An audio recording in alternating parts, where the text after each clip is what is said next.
Hi Guy. Tonight we will carefully walk through the echo corridor of the medieval castle after dark. When the torch was burning very low, the stone under the boot felt like a piece of ice directly pulled out of the river, and you would hear a faint dripping sound from somewhere above. You soon realize that there is no central heating system waiting for you. This is not a comfortable hotel. Each room has a feather bed and a roaring fireplace. This is a fortress used for defense. It's not for comfort. If you want to sleep here, you need more than just courage. The fact is that if you wander around unprepared, you may not be able to survive in the cold. The coughing of the guards in the distance, the footsteps on the Freckstone road, and even the faint squeaking of rats running on the wall. The air is biting your cheek. It's colder inside because the stone walls can resist the cold, like a sponge absorbing water. The castle was originally designed as a fortress. Comfort ranks far second. Thick walls and narrow windows mean protection from bows and arrows and siege machines, but they also mean there is little sunlight during the day and almost no insulation material once night falls. Historians often point out that the greatest enemy of medieval soldiers was not always the besieging army. This was the coldness in his own fortress. Imagine that you are not in a luxurious room but in a military camp hall, a long room with rough wooden pallets, or simple straw mats laid on the floor. A mainstream historical fact is that castles like Dover or Edinburgh have a large area for defense, but rarely for heating arrangements for ordinary soldiers. Fires were usually confined to the hall or kitchen. The smoke rising lazily from the open fireplace blackened the rafters, but did not bring warmth to the distant corners. If you end up sleeping in one of the corners, you might as well be outside. The peculiarity of this picture lies in how creative people will become in the face of the merciless cold. Chronicles record that soldiers stuffed their boots with moss or wall shavings, and sometimes even straw, to insulate their feet when they lay down to rest. As you can guess, this smell is not pleasant, but between the damp leather and the straw pressing on your sweaty toes, at least you have a buffer against frostbite. However, historians are still debating whether the soldiers could really rest peacefully under such conditions, or if most of their nights were spent tossing and turning, waking up to look after the small fire.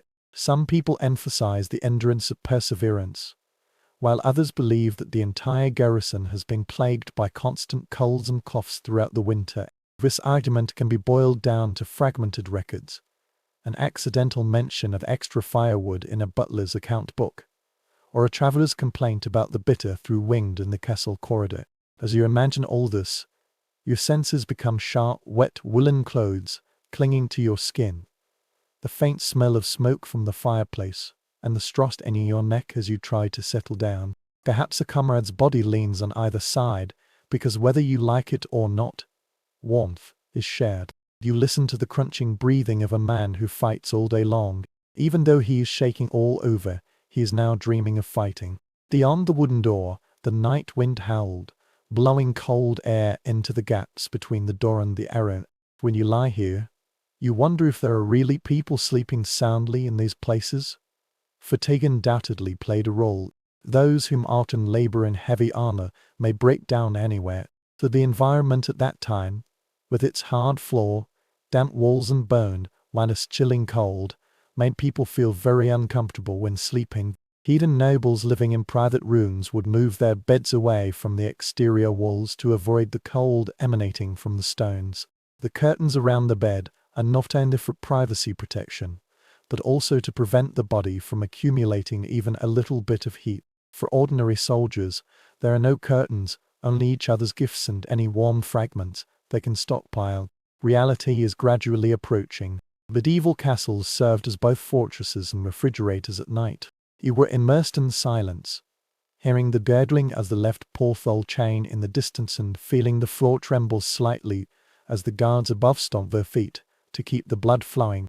Your eyes adapt to the shadows. The outline of the wooden beam stretched across the top of the head, like the ribs of a huge beast. The smoke drifts through the pale grey clouds, making your throat dry. But without it, the room would be colder. Perhaps you are secretly giggling in the darkness, because when modern people complained that the temperature in hotel rooms was below 20 degrees Celsius, medieval soldiers thought it was normal to have frost on their blankets when they woke up. Yes, this did happen. Records from Northern Europe mention that when soldiers woke up, they found thin ice formed inside the windows and even around the edges of the bedding. This is more of a fact in life than an accident. So you settled down, not expecting luxury, but only hoping to live until dawn. You tucked your cloak tighter, listened to the rustling of the straw, and tried to imagine the warmth of a distant summer day. Cold, hunger and fear were pressing on. But tonight, your story has just begun. You sink deeper and deeper into the night of the castle, tugging at the layers of outerwear that cover your body. Without them, you would just be another soul frozen in a stone shell. Medieval clothing was not merely about fashion. This is a lifeline. Wool, though rough to the touch, is the most reliable ally for soldiers. It locks in the air, keeps you warm and takes away enough moisture to prevent you from freezing your bones. You wrap yourself tighter and feel how the rough fibers at your neck. But you know this discomfort is a small price for survival. A mainstream historical fact is that both soldiers and ordinary people relied heavily on thick woolen coats, shoes, and sometimes padded raincoats, not only for fighting, but also for sleeping. Those long, tightly woven clones may have the smell of sweat and smoke, but they stick to the body like a sickened skin, blocking every bit of heat. The inventory lists of the Middle Ages listed a continuous supply of woolen clothing. This fabric is so important that the military often demands it as part of the garrison supply rather than as a luxury item like fine meat or beer. However, you will notice a strange little detail. That is, people don't always change those clothes when they sleep. Soldiers often sleep in the clothes they wear during the day instead of pajamas, perhaps just loosening their belts and boots. Imagine crawling under a rough blanket while still wearing stiff armor pads from sweat and dirt. If you want to know about hygiene issues, then people of the same era also want to know. Although perhaps not as we think, there is a story about a nobleman who refused to change his coat for months, claiming that layer upon layer of filth made him warmer. Just that smell is enough to make one clear the room. Here, scholars are still confused about the hierarchical method. Do soldiers prefer several thinner woolen clothes or fewer but thicker ones? Some people believe that a thinner cloak can retain more air and thus provide better heat insulation, while others think that a thicker cloak works best. Facts may vary depending on wealth, region and season. There is no single answer applicable to every castle or every soldier. When you curl up in the wool bundle you imagine, you feel the heaviness of the fabric pressing on your chest, and the faint smell of the linseed oil that once belonged to the sheep still lingers on you. Warmth seeps in slowly, not like the instant relief of modern down quilts, but more like a gradual penetration from the skin to the bones. Your fingers brush along the tight seams. The seams are uneven. This is done by the female tailors of the garrison, or even by the soldiers themselves on the long watch. The air in the hall still makes you feel uncomfortable. The men kept walking, coughing, sneezing and sometimes muttering to themselves in their sleep. But what can relieve the cold, at least allowing you to imagine the feeling of rest? You caught a glimpse of another soldier across the hall. He was tightly wrapped in a cloak, with only the tip of his nose exposed, and was red from the cold. His breathing formed a faint cloud, illuminated by the afterglow of the fireplace. He thought for a while. In a world without synthetic fibers, heated mattresses, or even the concept of central heating, wool is not dispensable. This is survival. Although you might roll your eyes because of the itch, at least these fibers keep you alive long enough to complain. Now, when you change to a more comfortable position, you realize that clothes are only part of the story. What bed you sleep in and who you sleep with are equally important. The rustling sound beneath your feet is not fabric. As soon as you turn around, the straw will be grabbed and pricked. But this is the next story of tonight. Every time the straw under your feet moves, it makes a crackling sound. On a silent night, this sound is both strangely comforting and maddening. You put your hand into the bedding and felt the uneven creaking sound of the stems sticking out of the thin cloth bag used to hold them. Some stems are so sharp that they can cut your skin. Others become weak and powerless under your heavy pressure. It is not luxurious, but compared with the bare stone, it is almost benevolent. A mainstream historical fact is that straw mattresses, sometimes referred to as palaces, were the most common bedding for medieval soldiers and even farmers outside castles. These mattresses are merely large canvas or linen bags filled with straw, hay, or reeds. They should be replaced regularly when they become moldy, infested with insects, or deteriorated. In the garrison, the steward's task is to ensure that the straw is replenished. Although fresh straw does not necessarily mean fragrant hay, usually it is any dry material that can be transported in bulk, already full of dust and fragile. A bizarre twist. Some castles will give old straw to animals once the bedding becomes too dirty for humans. Imagine waking up to find a chicken pecking at your discarded mattress, or the stable owner dragging your old bedding into the stable.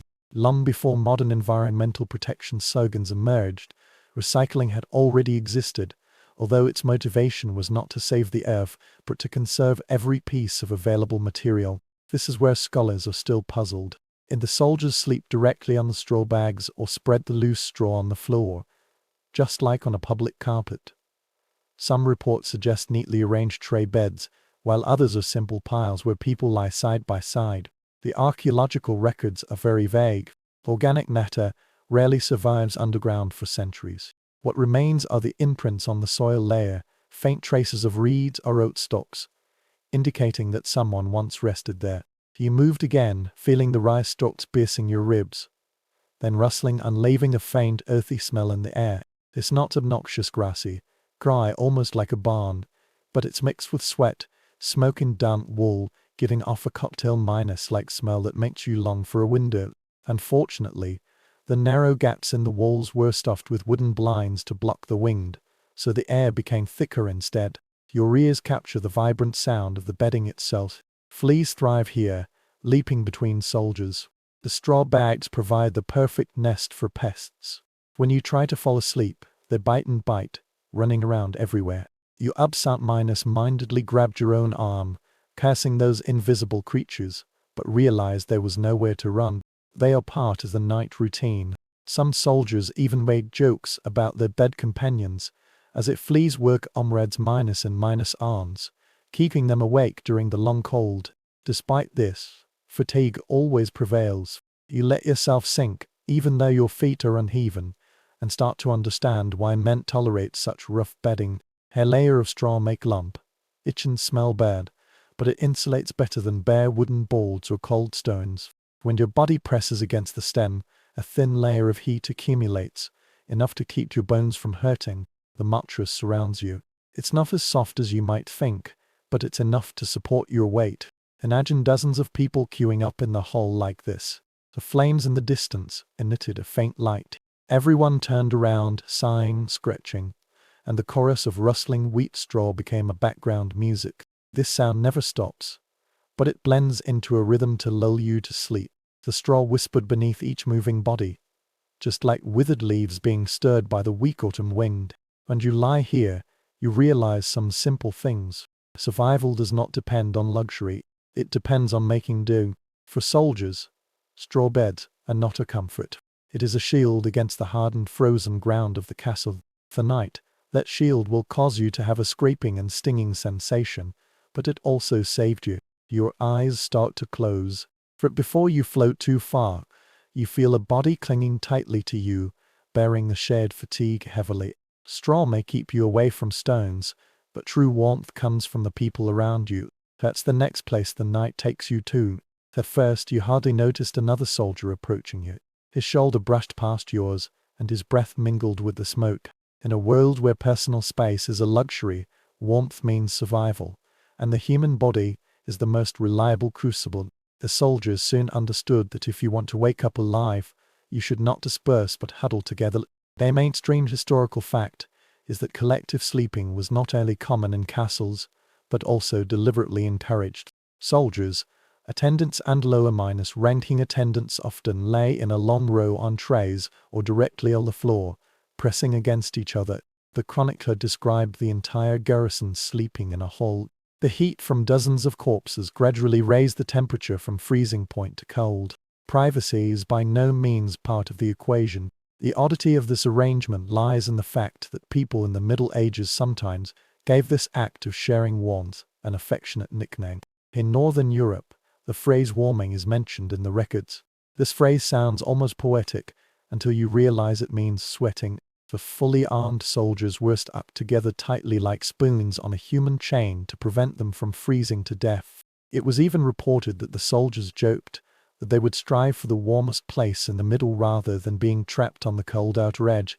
However, historians are still debating how widespread this practice was.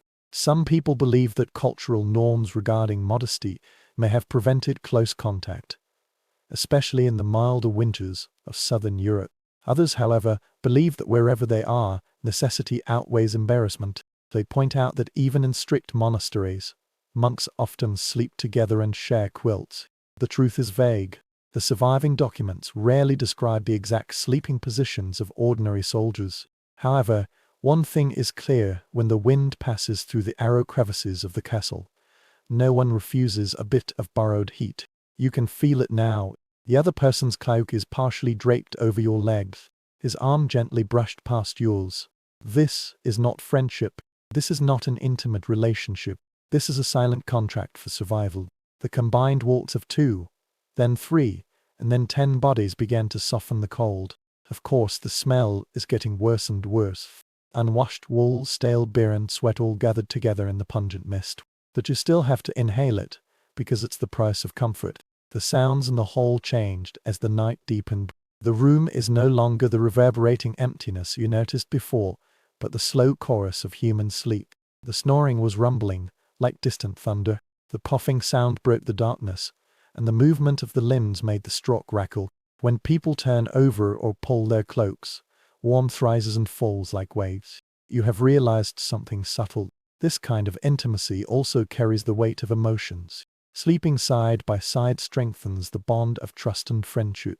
The person who oppresses you might be the one who protects you on the battlefield tomorrow. It's the person who shared bread with others when there was no bread in the kitchen. The act of crowding together blurs the line between necessity and unity. At the edge of the room, a poor soul lay alone. Having lost his place in the crowd, he moved restlessly, pulling his cloak tighter. But the cold hit in a way you tried to avoid. You understand why the middle position was coveted, and why the soldiers whispered complaints about being trapped at the ventilation edge of the bedding line. Your eyes quivered and closed, hypnotized by the steady breathing rhythm around you. You were not surrounded by walls or blankets, but by other living people. Everyone released enough heat to keep the entire team alive. You may wonder, over the centuries, how many nights have been spent like this, not through stones or steel, but through the simple act of sharing warmth. When your body relaxes in this strange company, another existence sneaks into your imagination. It's not just men who huddle together for warmth. Sometimes four-legged companions would also share bedding. You hear the faint sound of PAWS across the corridor, a dog lying at someone's feet, and you realize that the allies of the night are more than you imagined. The scratch marks of the claws on the floor caught your attention. In the half-lightened, half-darkness, a dog sniffed the way among rows of sleeping men, lazily wagging its tail, looking for a place to curl up. When the animal finally made 2 rounds and stopped, sighing with the same weariness as you suddenly fell to warmth beneath your feet. In medieval castles, animals were not merely companions. They are part of the heating system. A mainstream historical fact is that dogs, cats, and sometimes even livestock, are often brought indoors on winter nights. Cats have a dual function. One is to control pests, and the other is to curl up on soldiers' thighs to keep warm. Dogs can resist intruders and offer comfort to people while giving off their body heat. In particularly cold stables or halls, soldiers keep their horses nearby. Their huge bodies release enough heat to raise the temperature of the room. Castles are living ecosystems where humans and animals coexist vaguely for survival. The odd part: some medieval records mention that soldiers joked that the warmest beds belonged to dogs. In some families, a 3-dog night refers to the need for not 1, nor 2, but 3 dogs to sleep beside you to keep warm. This is not merely a rhetoric. This is the reality of living in a well-ventilated fortress. Imagine the disordered limbs, tails and cloaks at the foot of a soldier's straw bed. Fur as much as fabric can prevent frost. That scholars are still debating how common this practice is in elite castles. Is animal companionship mainly for ordinary soldiers in the military camp?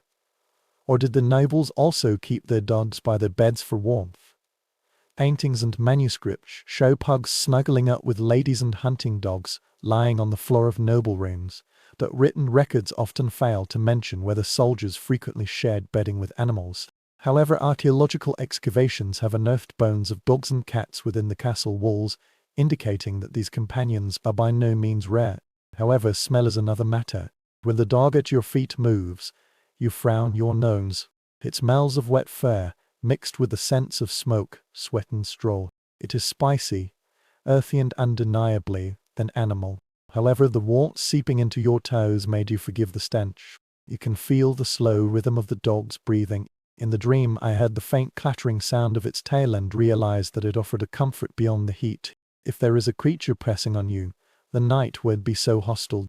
In another part of the hall, the cat gently jumped onto a man's chest, ruffled his cloak with its paws, and then curled up with a whining sound. He mumbled, half asleep and half awake, but didn't drive it away. The snoring merged with the sounds of the hole. The snoring, the coughing, the gurgling of wood and the occasional crackling of embers. In the stable, the horse was moving and humming in the pen. The warmth of their volume filled the air with steam, which rose to the rafters. You will notice how the presence of animals changes the atmosphere. This is not merely a matter of survival. This is friendship. The dog at your feet might be the one that barked wildly at a stranger at the door earlier that day. Cats will drive away pests to ensure that your bread won't be bitten off before you wake up. Every creature plays its own role in the delicate balance of life in the castle. You drew your feet closer to the dog and admired the warmth emanating from its fur and flesh. The cold stone walls are still faintly visible. The wind outside was still howling faintly, that between humans and beasts, the castle had created its own peculiar survival ecosystem. Without them, nights like this might drive you crazy. With them, you can find enough comfort and fall into a deeper sleep. When the hall quieted down, your gaze caught a faint flame in the distance.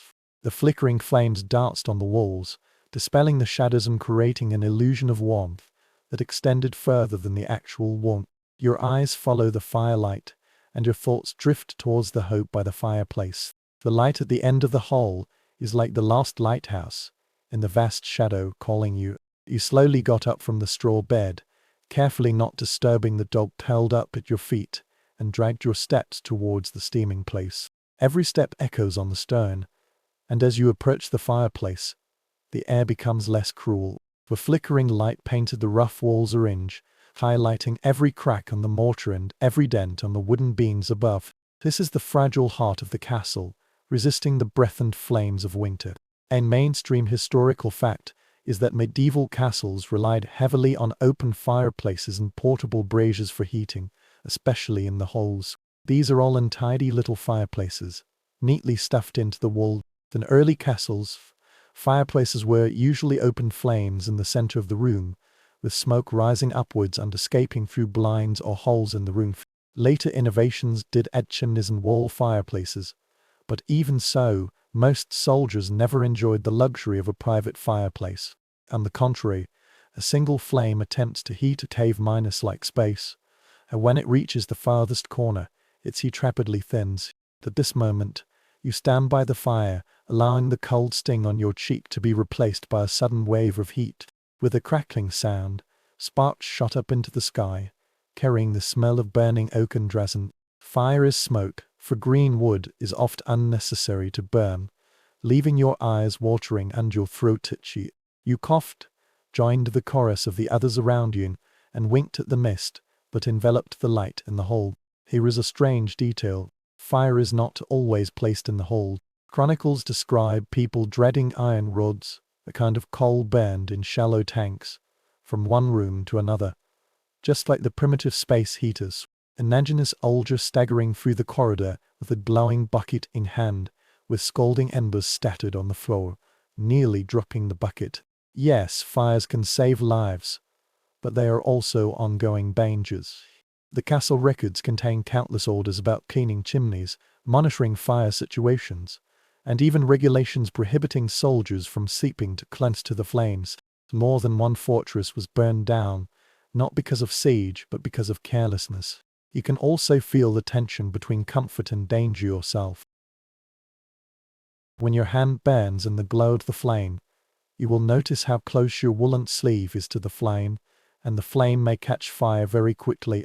A wrong move, a drunken trip, and the castle will face disaster. The soldiers certainly knew this. However, on a cold night, they still approached slowly, weighing the risks of fire and frostbite. Historians still disagree on the effectiveness of these fires in heating the entire hold. Some people believe that the huge volume of the stone chamber made it impossible to significantly raise the temperature, leaving the soldiers feeling warm only a few feet away from the flames. Others point out that it is said that at large banquets, the raging fire can completely drive away the cold, which indicates that as long as there is enough fuel and enough corpses gathered together, the heat will spread further than what the skeptics allow. Archaeological evidence provides clues. The charred roof beams and the stones covered with soot, but not very clear. The debate continues, which reminds us of how many uncertainties there are still in the comfort of daily life in the Middle Ages.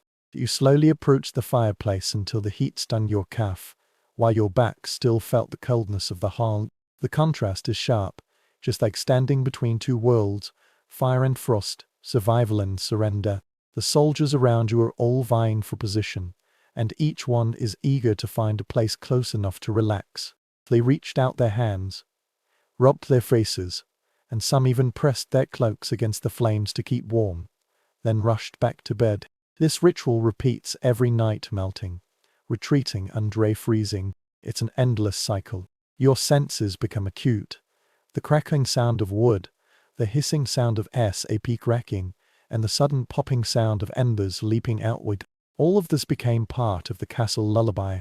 The air is filled with smoke, and your hardened clothes will quickly absorb its smell until you carry it with you for several days. Your eyes are stinging, but the light is charming. You gaze at the flames, seeing shapes and stories flickering in the dancing tongues of fire. Perhaps ancient soldiers did the same. They briefly escaped their suffering in the flames of hypnosis. Fire offers more than just warmth. It is a place for gatherings and a source of companionship in the endless darkness. Men gather here not only to thaw their hands, but also to share stories, laugh heartily at vulgar jokes, or complain about their commanders. You can hear two soldiers arguing over whose turn it is to guard the city wall. Their voices rose and fell along with the crackling of the wood. Another person hummed with tunes softly and was carried into the rafters by the smoke, almost forgotten. The fire bound them together, just as the shared suffering did. Your thoughts drift to the logistics behind this warmth. Fire does not burn by chance. On a cold night, somewhere outside, people drag wood out of the woodpile, split the logs, and light the flames with steady hands. The economy of the entire castle revolves around fuel. For strangers, loggers and porters ensure that the garrison has enough food to sustain this season. The records of large castles, such as Windsor detail the large amount of firewood consumed each winter. If there is no continuous supply, the flame you are bathing in now will disappear, leaving only darkness and frost. The strange drawback is that firewood is often in short supply. For instance, during the siege, the castle sometimes strictly allocated fire, as if it were food. The soldiers must choose between being frozen in silence or expressing their presence to the enemy outside at the risk of being smoked. The chronicle describes desperate measures, such as burning broken furniture, dismantling old cars, and even using dry manure to make fires. Thinking of the pungent smoke filling the already suffocating hall, you wrinkled your nose. However, historians are still puzzled by the last question. Does every soldier have an equal chance to enjoy the warmth of the fireplace?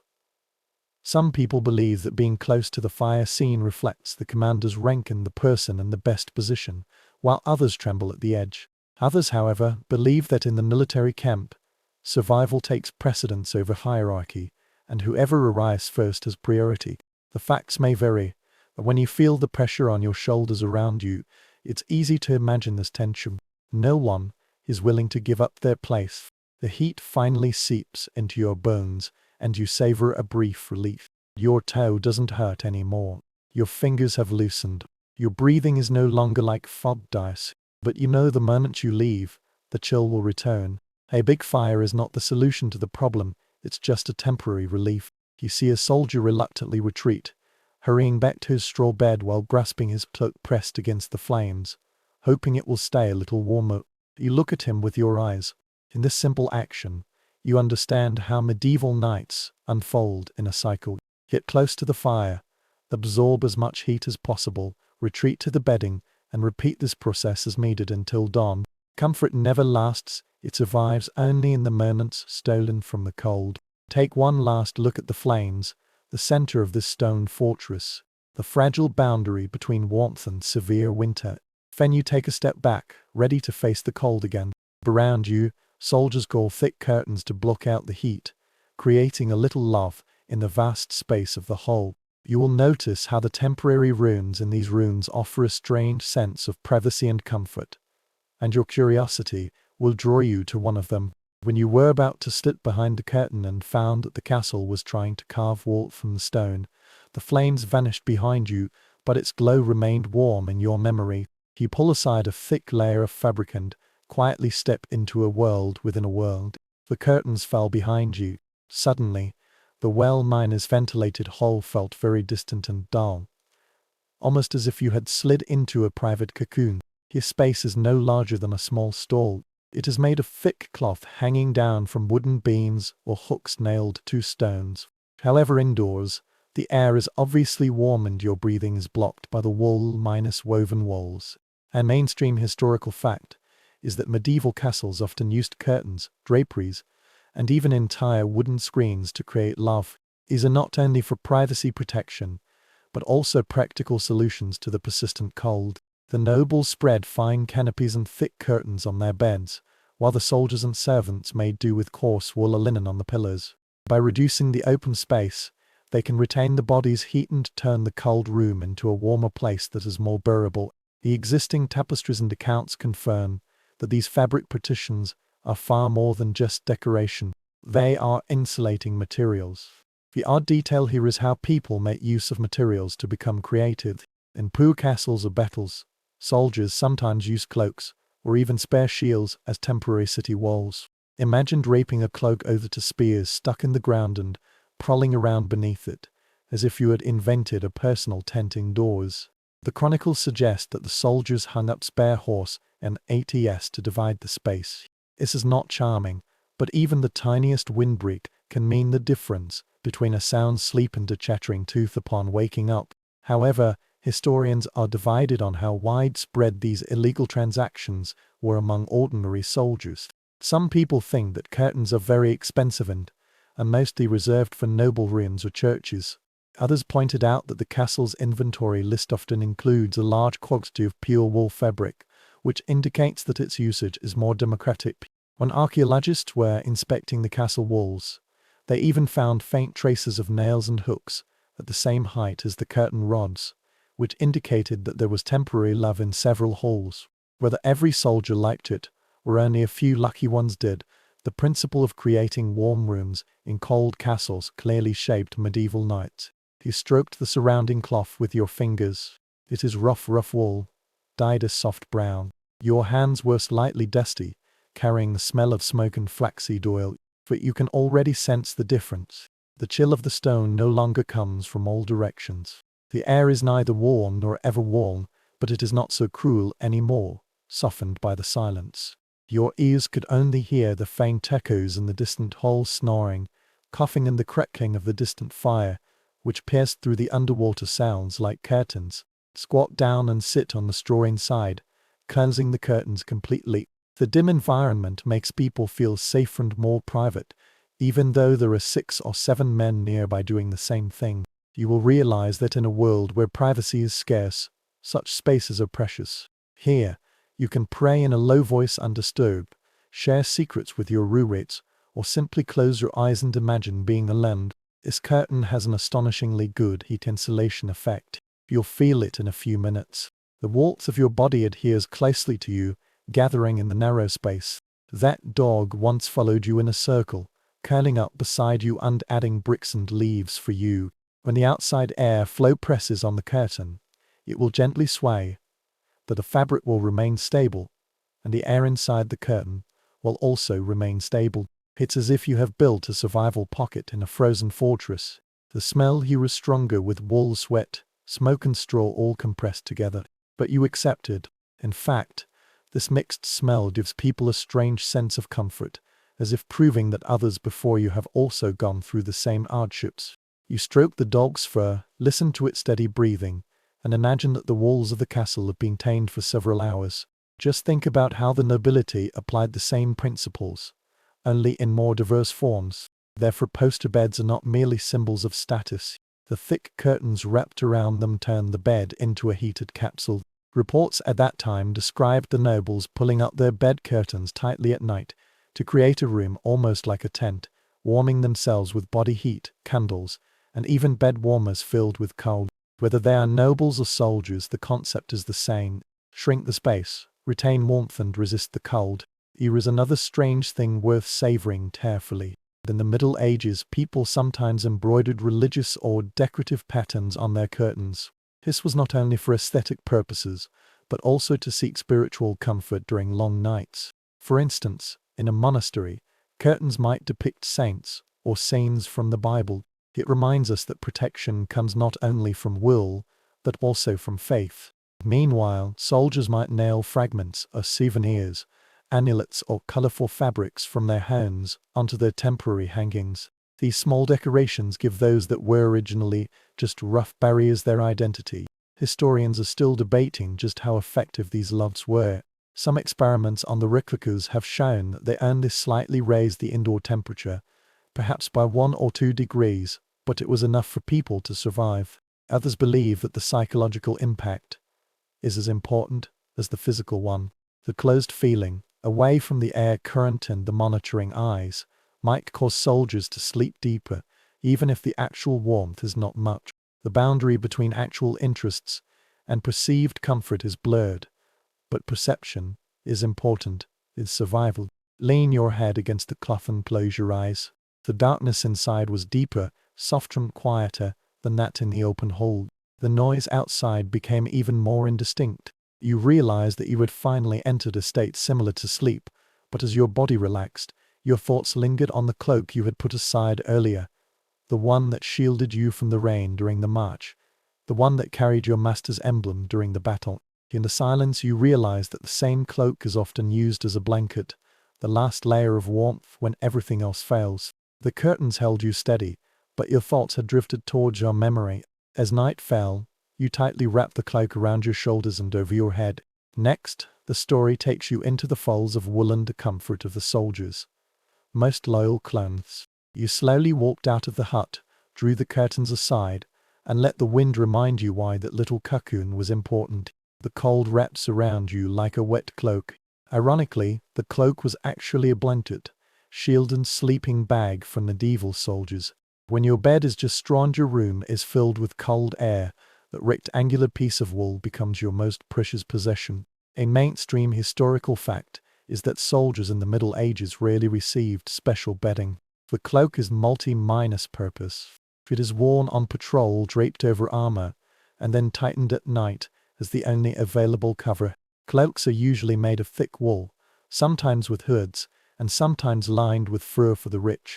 In the battle, knights and armed men rolled them up behind the saddles. In the castle, the cloak also served as a night blanket, often pulled up above the head to block the heat from every breath. Strangely enough, a cloak is not merely a cover, they turned into temporary tents. The chronicles mention that soldiers would tuck their cloaks between their spears, or lean them against their shields and climb under the spears to build small shelters. A story from the late Middle Ages describes an archer mocking a companion because his cloak was soaked by the rain and stiff from the cold. He had no choice but to pull the cloak over his knees and then wrap it around himself. This sounds absurd, but it's quite normal for them. Capes or armor against bad weather and sometimes are more important than the armor on their backs. However, historians are still debating the quality of these cloaks. Is it that every soldier has thick waterproof wool, or are cheaper and thinner clothes more common?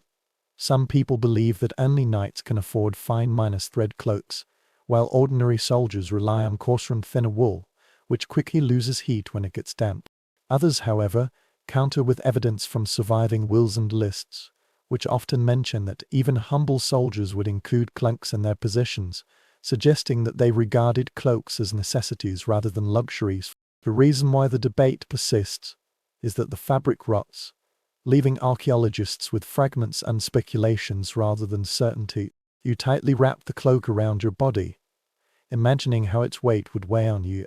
There was a smell of smoke coming from the fireplace, mixed with damp oil and sweat. When you put it on your head, it will scratch your cheek and block the airflow. Inside, the sound in the hall became low and distant. You breathe into the wall, and your own breath warms the airbag until your face turns red. This is not comfortable, but this is survival. Strangely enough, even for modern audiences, this feeling is very familiar. Think about camping with only one sleeping bag or wrapped in a thick quilt in a well-nice ventilated cabin. Now imagine that the quilt is your only barrier against winter, day after day, night after night. This is how the soldiers around you live. Other men do the same.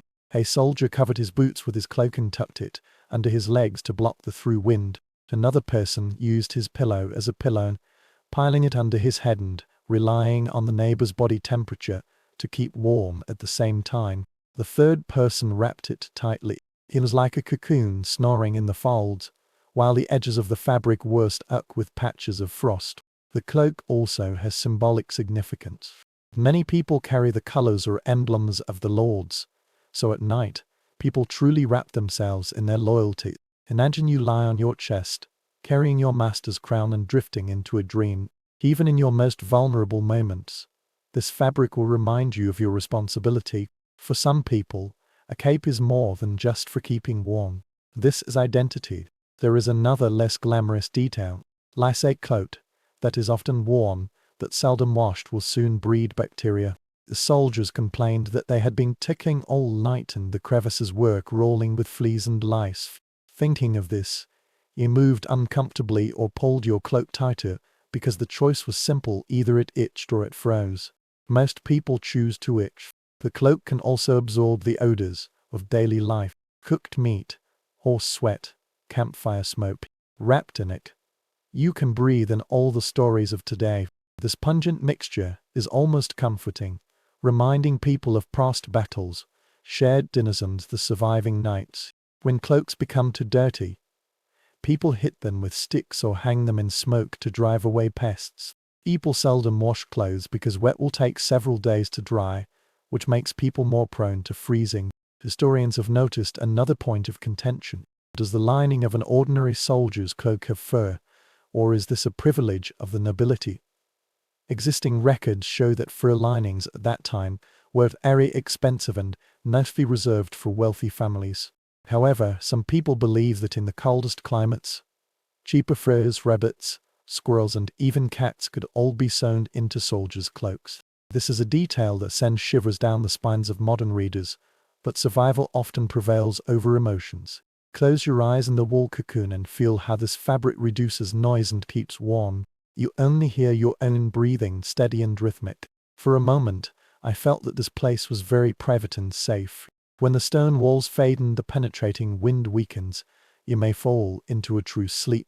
But from somewhere in the hall came the sound of a kettle being put down, the shaking when the liquid is poured into the cup. A faint smell of light beer wafted through the hall. Keep laughing and whispering. A soldier took a sip, wiped his mouth with the back of his hand and sighed with satisfaction. This drink guarantees a different kind of warmth, the warmth that burns from the heart. You moved around under your cloak, listening to the clinking of cups and the flickering of flames on their faces. You will realize that sometimes the best way to fight the cold without a thick blanket or central heating is to drink it. So when you wrap your cloak deeper, your thoughts will drift to beer, wine and other night drinks, which can help soldiers forget the bites of medieval nights. The faint swaying of the liquid in the pot becomes irresistible, pulling your senses out of the wool cocoon and towards the small circle of people surrounding the stove. One of them picked up a wooden cup, snorted contentedly and swallowed it, then handed it to someone else. Another person warmed himself with his hands on the boat, allowing the steam to rise gently and enter the smoke-filled hole. In the world of medieval castles, malt liquor was more than just a drink.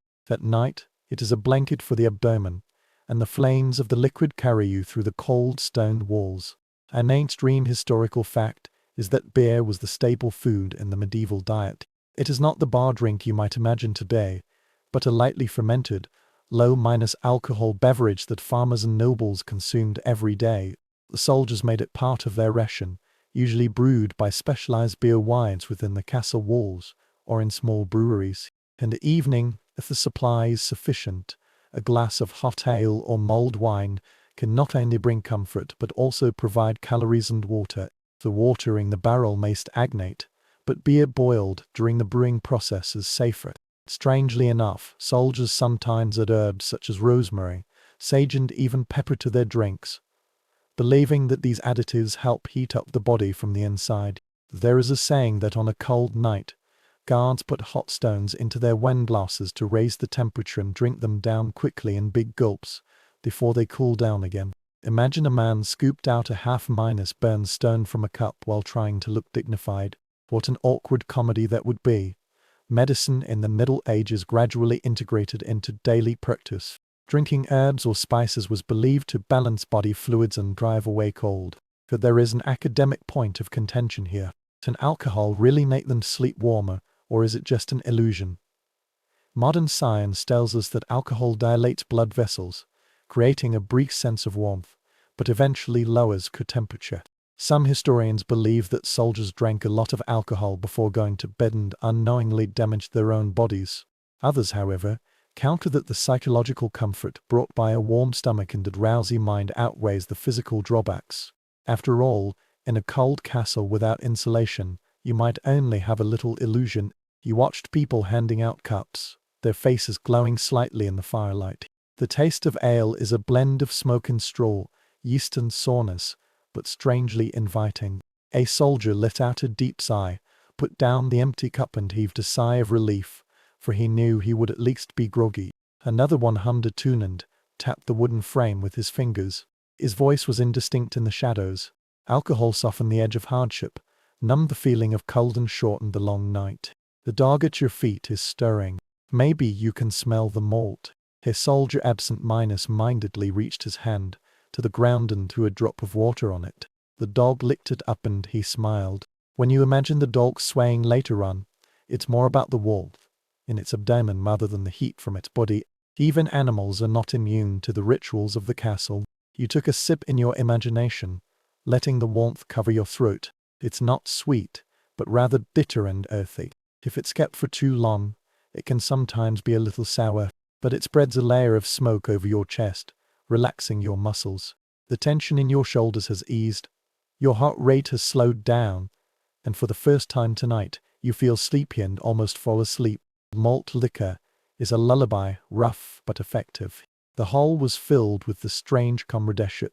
The men are laughing louder now, even though the jokes are vulgar and short.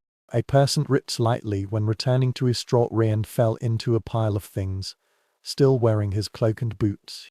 Another one was curled up where he was sitting, his head resting on the edge of the empty cup. The flames were advancing, the sounds were fading away, and the ale was playing its role. You reviewed the significance of drinking culture to life in the Middle Ages.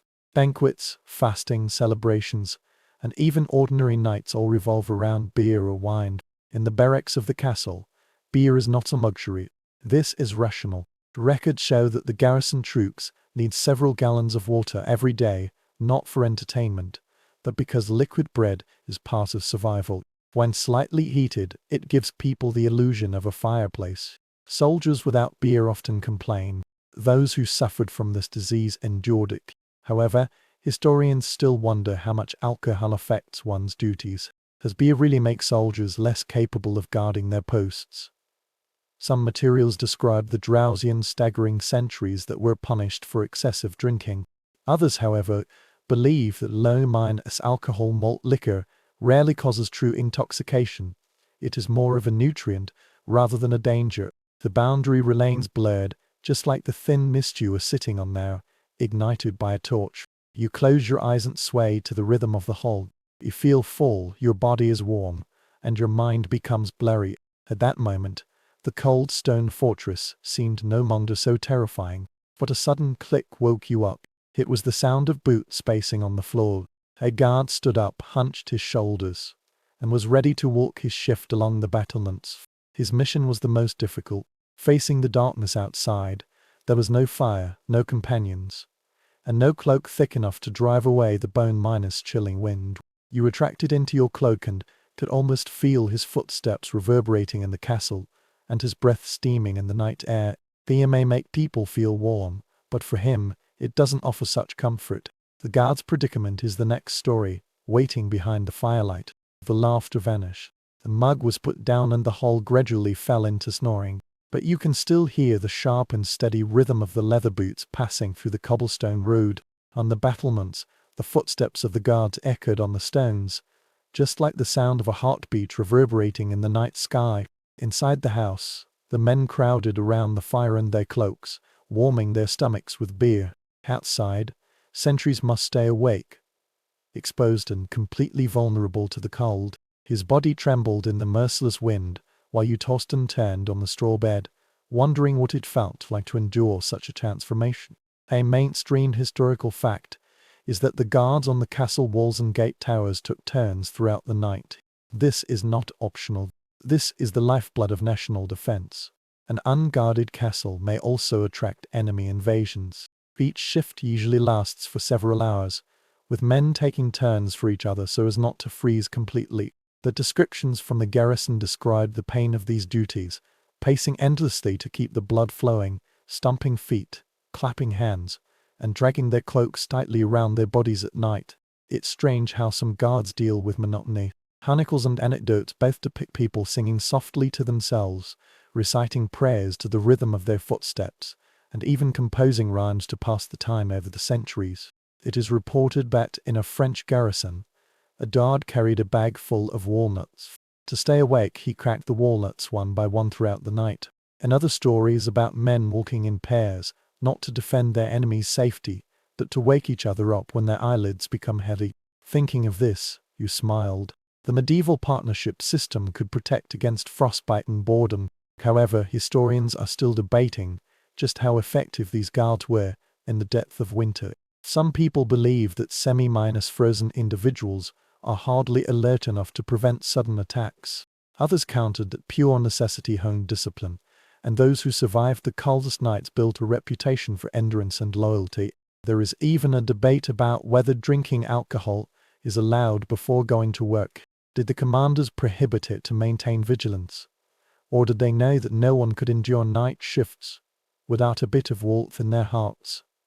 The surviving orders and punishments suggest both possibilities.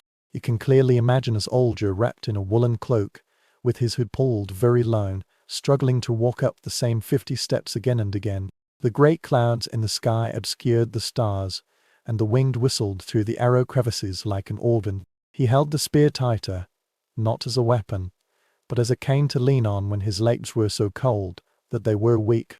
Every time he exhaled, the air was white and was soon blown away by the strong wind. Under his boots, the crevices in the stones were covered with frost, with tears streaming down his face and a runny nose. He wiped it with his sleeve, which had been frozen stiff. He paused for a moment, staring into the darkness outside the wall. Perhaps what he imagined was a moving predator, a wolf, or just the shadow cast by the moon. Cold can affect people's perception. Tinnitus, trembling teeth, and even the faint sound of branches may sound like an advancing army. Fear and frost mingled together until every sound became suspicious. He faintly smelled the smoke from the hall downstairs, mixed with the pungent odor of frozen air. He envied those who curled up on the straw, with the warmth of a dog at their feet and the lingering taste of ale on their tongues. But he also knew that without him, they would fall asleep very vulnerably. The irony of medieval life. One person wakes up trembling so that dozens of others can dream. When you put on his boots and paced back and forth on the battlements, you will have the same feeling yourself. The stones beneath your feet are smooth, and the ice freezes your steps. The headguard rises around you like serrated teeth, blocking some of the wind, but blowing it directly onto your face. Even if you wear gloves, your fingers will still hurt. Your joints are stiff, and you stomp your feet harder just to feel them. Though the cloak wrapped around you is heavy, The wind seeps in through every crack. You lowered your head, gritted your teeth and muttered curses, not targeting anyone. Some guards gave a few temporary comforts. Before standing guard, they would stuff hot stones into their boots or hide coal in small iron pots in corners to warm their numb fingers. Of course, the rules usually prohibit the use of open flames on the battlements, otherwise the enemy will notice the firelight. But despair gave rise to disobedience, and some commanders tolerated such behavior if it meant that their men could survive. Some other countries impose severe punishments, preferring to let entries of people suffer rather than risk lax discipline. A quirky but practical tip is to chew garlic or onions before watching TV. It is believed that it can heat the blood. The pungent smell will wake people up, and the pungent odor will linger in their breath throughout the night. Imagine a guard in a castle peeling an onion and praying in a low voice, hoping that the warmth in his stomach would outweigh the ridicule of his comrades. However, the academic debate continues. In fact, how many guards remain conscious? Can even the most self-disciplined person be crushed by exhaustion and coldness? Some reports accuse men of dozing off, being caught and severely punished, sometimes being flogged or fined. Others, however, suggest that commanders carefully draw up schedules, allowing only short enough shifts to prevent prisoners from overwhelming their duties. Given the scarcity of records, the truth might lie somewhere in between. Some guards were tenacious, while others failed. Castles trusted numbers more than perfection. As the night deepened, you imagined yourself struggling forward, and your thoughts became blurred. The wind howls in your ears, your legs hurt, and time seems to stand still. Minutes are like hours. You wonder if the moon has moved or if dawn will come. Your hand is tightly grasping the spear, not for defense, but merely to remind you that you are awake, alive, and still here. Finally, at the end of the shift, a comrade in arms appeared. He had his own cloak rolled up high and his face was red from the cold. Without a word, you handed the task to him, dragged your feet down the stairs and returned to the hall. The scorching fire and snoring greet you like heaven. You fell onto the straw, so exhausted that you couldn't even take off your boots, and immediately fell asleep. But not every soldier was lucky enough to guard the city walls or share the warmth in the hall. Some nights, when the barracks were too crowded or the straw smelled too bad, people would seek refuge in the shacks above the stables, where there was the smell of animals and also the hope of insulation. So as you gradually fall asleep, your thoughts climb up along the rusting of the hay and the low snorting of the horse, heading towards the other bed waiting in the attic. You climb up a narrow wooden ladder, which creaks beneath your weight, until your head rises to a loft that gives off the heat of hay, manure and animals. The air here is thicker and the air below is filled with the warmth of living things. Horses paced back and forth in the stable, stomping their hooves, blowing steam in the darkness. Chickens rustled in the corner, and a cat slipped quietly among the bundles of wheat. Compared with the cold stone hall, this small house feels almost like a refuge. A mainstream historical fact is that in the Middle Ages, hay and straw were common insulating materials, and soldiers sometimes slept in stables or barns precisely because they could provide warmth. Records from the Memorial Manor and Castle occasionally mention that during the campaign, soldiers lived in stables, and when the barracks were overcrowded and forced them to move elsewhere, they would even live with their animals. The cattle pen above the stable offers a double advantage. It isolates the thick haystack and the continuous radiant heat from the horses below. The oddity of this arrangement lies in the fact that even if there are empty seats in the hall, some men prefer the attic. The chronicler joked that the soldiers claimed they slept with the horses because animals gave off more warmth than comrades. Horses can generate an amount of heat. Even on cold nights, their bodies will still give off steam. Those curled up above them could feel the heat rising and drifting into the hay, turning the attic into a rough but effective heating room. This was a central heating system in the Middle Ages that was powered by horse meat, but historians still question just how widespread this practice was. Is the stable often used as a barracks, or is it only used in emergency situations? Some people believe that due to considerations of disease and hygiene, commanders are reluctant to let soldiers live with animals. Others, however, counter that survival is more important than nausea. When it's freezing cold, No one cares about the smell. In some archaeological excavations of castles, it was found the bedding layers were in the annex buildings rather than the halls, which supports the view that people used mattresses to sleep more frequently than the records admitted. You lie on the hay and feel it sting your skin. Unlike the straw raised in the hall, this hay is loosened, piled up thickly, moving beneath you like an unruly mattress. You dug deeper and built a small nest, with warmth seeping around you. This is a sharp grassy scent, mingled with the musk of animals and the ammonia of urine, but it has a strange soothing sensation, an earthy perfume that foretells life in the stone world. Your ears hear the horses chewing methodically, and their teeth grind the hay into pulp. The rhythm is stable and hypnotic, just like a lullaby composed of animals' hunger. For occasionally, it would snort and shake its head, blowing the dust into the air. A chicken cackled drowsily. The cat gently jumped onto a bean, and the entire attic fell into a chorus of a stable life. Compared with the low snoring in the hall, this is noisy, but the warmth will make you forgive this disturbance. You changed your posture, draping the cloak over your shoulders and adding its rough wool to the insulation layer of the haze. Your body sank into the pile, surrounded by straw on all sides. Straw can keep you warm better than stone walls. The attic, this full of vitality, breathed together with the animals below.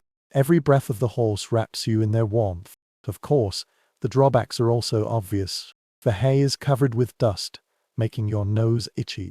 Fleas and lice here are as rampant as in the military camp, and occasionally rats run around in the shadows.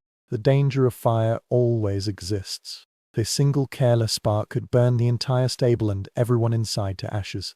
Some castles have regulations that particularly prohibit open flames near stables, which means there are no lanterns, no breezes, only darkness and the heat of animals to rely on. Try to imagine how much courage it takes to sleep in a black attic piled high with hay, knowing that an accident could mean destruction.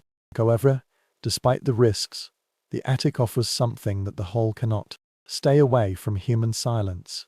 The snoring chorus was replaced by the low cries of the animals. The ears are more comfortable.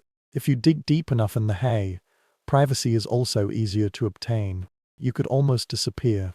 For a soldier who is exhausted by comradeship and the ongoing close relationship, the loneliness of the haystack may be invaluable. Your thoughts linger on the bond formed between humans and animals in such a space. Marco can be more than just a mount. It is warmth, it is livelihood, and it is companionship. Some records even suggest that people whispered prayers into the horses' ears, as if the horses could take their secrets to heaven. Meanwhile, the cats curled up together, driving away pests, and their purring was as steady as a fireplace. The dog tiptoed around its owner, slipping into the hay and adding a layer of warmth to the blanket of life. Despite this, scholars are still debating whether soldiers really felt that these attics were more comfortable than the halls. Some experiments on reconstructing stables have shown that the temperature in hall lofts may be several degrees higher than that of the outside air, especially when horses are present. Others believe that the dampness of the hay, coupled with pests and poor ventilation, makes it unhealthy to sleep there for a long time. Perhaps the truth lies in preference. Some soldiers endured discomfort to keep warm, while others preferred the cold stone hall to the suffocating musk in the stables. You are buried deep in the nest of your imagination, breathing in the scent of green grass until it fills your lungs. People move above, beasts move below, and the weight of the attic gently solidifies. This sense of isolation is profound. Here, the surroundings of you are not cold stones but living substances, fragile yet warm. It feels temporary, but somehow it's more humanized than the echo of old. Your eyelids become heavy. The horses are chewing and stomping their feet. Their breathing is like an invisible prayer. The dry grass stings your cheek. Your coat is tightly wrapped around you, and the heat envelops you as if it were a blessing. Perhaps you think this is the best sleep for a castle night.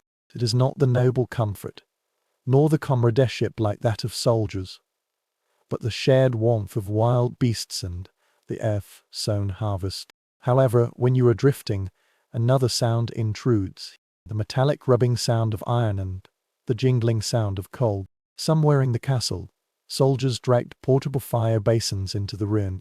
Their radiance foretells another kind of warmth, more dangerous, but more direct. Your thoughts flown towards them, and you are curious about these fire jars that have walked through the night with humans. A scraping sound echoed in the corridor downstairs, followed by a faint metallic clanging of iron. You looked down from a height of half a foot. Right there, a B razor in a soldier's hand, and it's a red glowing W and the S under its weight. The light was scattered on the floor in a trembling pattern, and the shadows it cast twisted on the stones like ghosts. He put it down and reached his numb hand over the coal. A damp knob was smouldering over the embers, and the flames emitted a faint hissing sound. The heat we carry with us, yes, but it also constantly reminds us that survival and danger go hand in hand. A mainstream historical fact is that medieval castles used braziers, portable metal containers filled with coal as mobile heat sources. They are usually made of iron or bronze, standing on their legs or hanging on chains. The castle's inventory lists them alongside pliers, shovels and firewood. Mark them as daily survival tools. They allow warmth to follow wherever it is needed into the guardroom, the church, the kitchen, and even the bedroom. The fireplace in the main hall was burning conspicuously in the center. In contrast, the brazen was emitting light more discreetly, keeping a small group of soldiers warm throughout the night. The peculiarity of Tolkeborers lies in their improvisation. The chronicles mention that people filled cooking pots with coal and moved them between rooms to avoid the cold. Imagine a soldier grasping a sunken water bottle that blows from the inside, muttering prayers not to spill the scalding embers onto his cloak.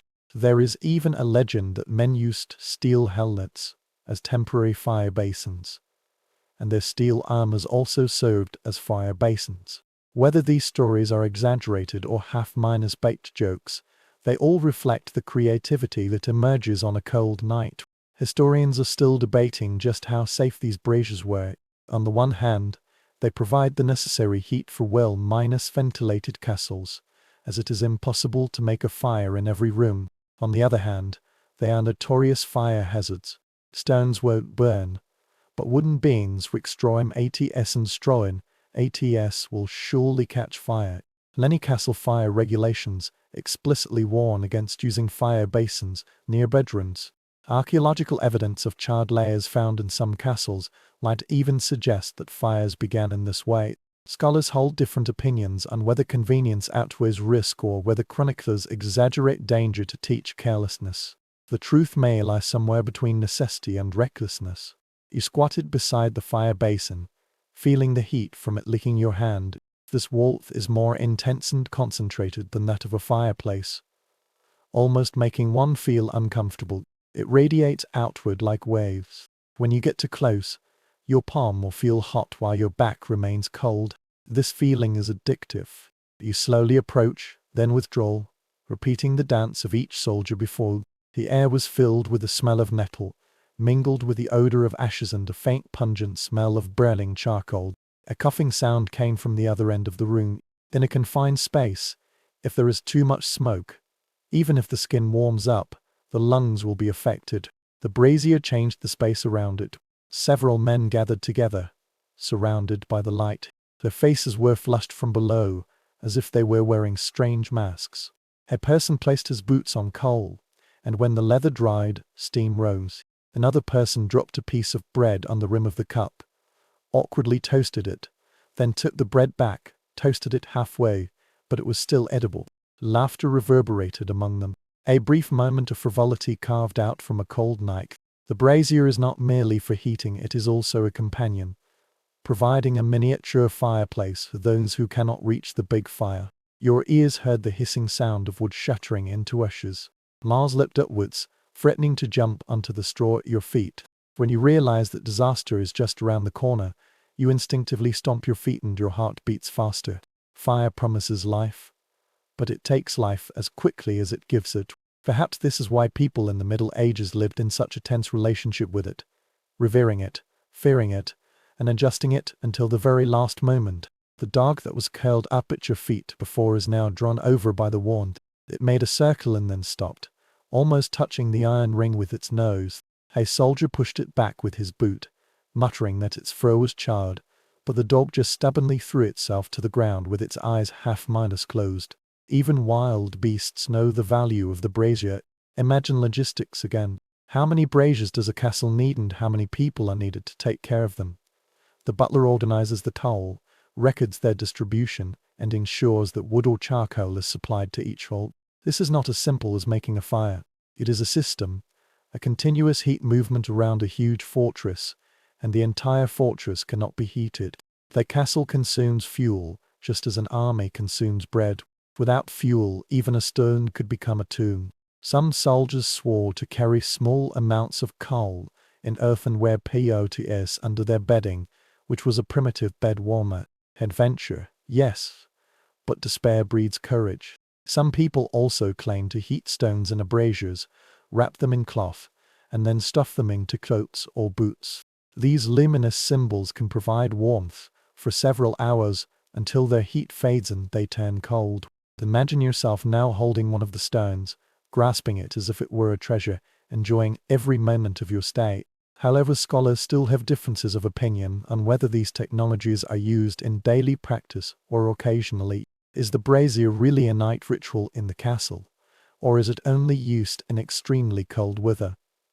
The record does not provide a clear answer, leading the imagination of modern people to fill the gap. When the coal was crushed into ash, the flame in the brazier dimmed. A soldier stirred it with iron tongs, emitting the last red light, and then left it to fend for itself. The men sighed, stood slowly and returned to their straws. Darkness descended quietly again, and coldness immediately enveloped the entire room. The dog raised its head, yawned and trotted back to the warm crowd in the hall. He lingered for a while longer, gazing at the gradually vanishing embers.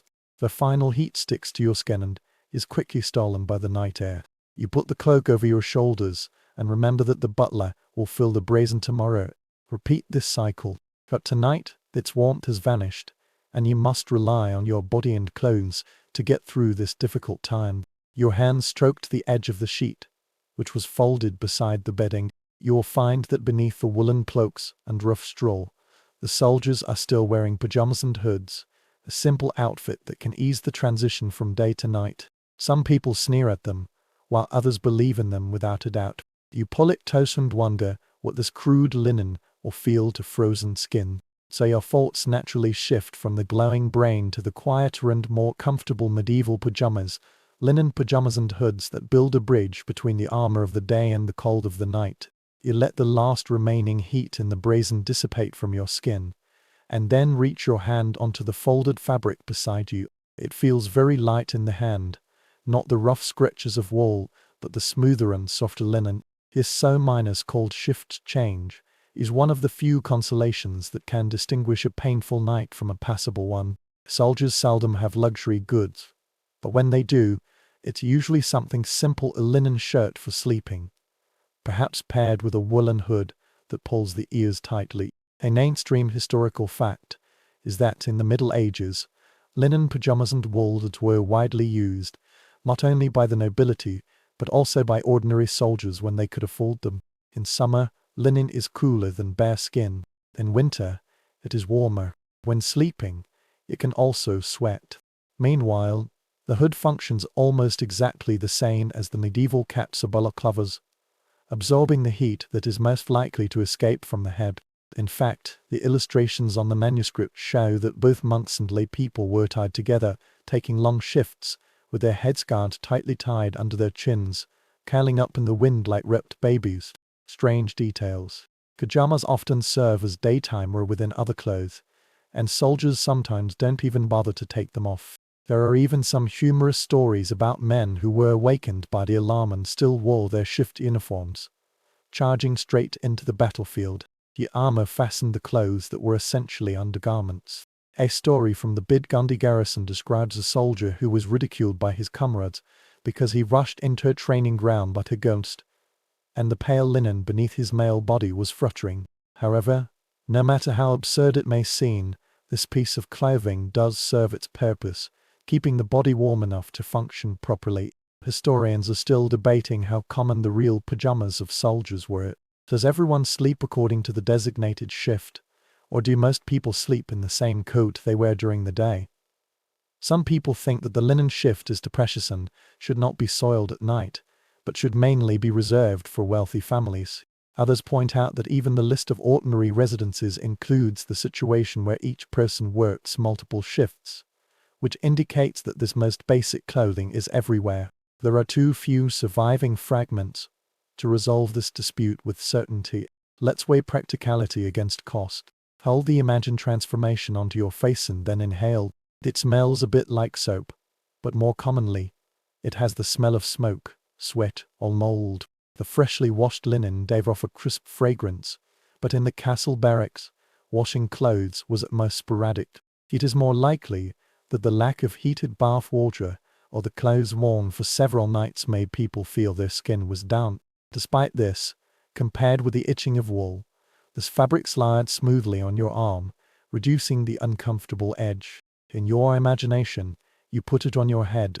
The linen cloth brushed over your shoulders and landed heavily on your knees. The woolen hat follows closely behind, pulled down until it forms a warm callus on your face. Hang the tie around your chest. The fabric will slightly mask the sound, and you will suddenly feel less exposed to the vastness of the hall.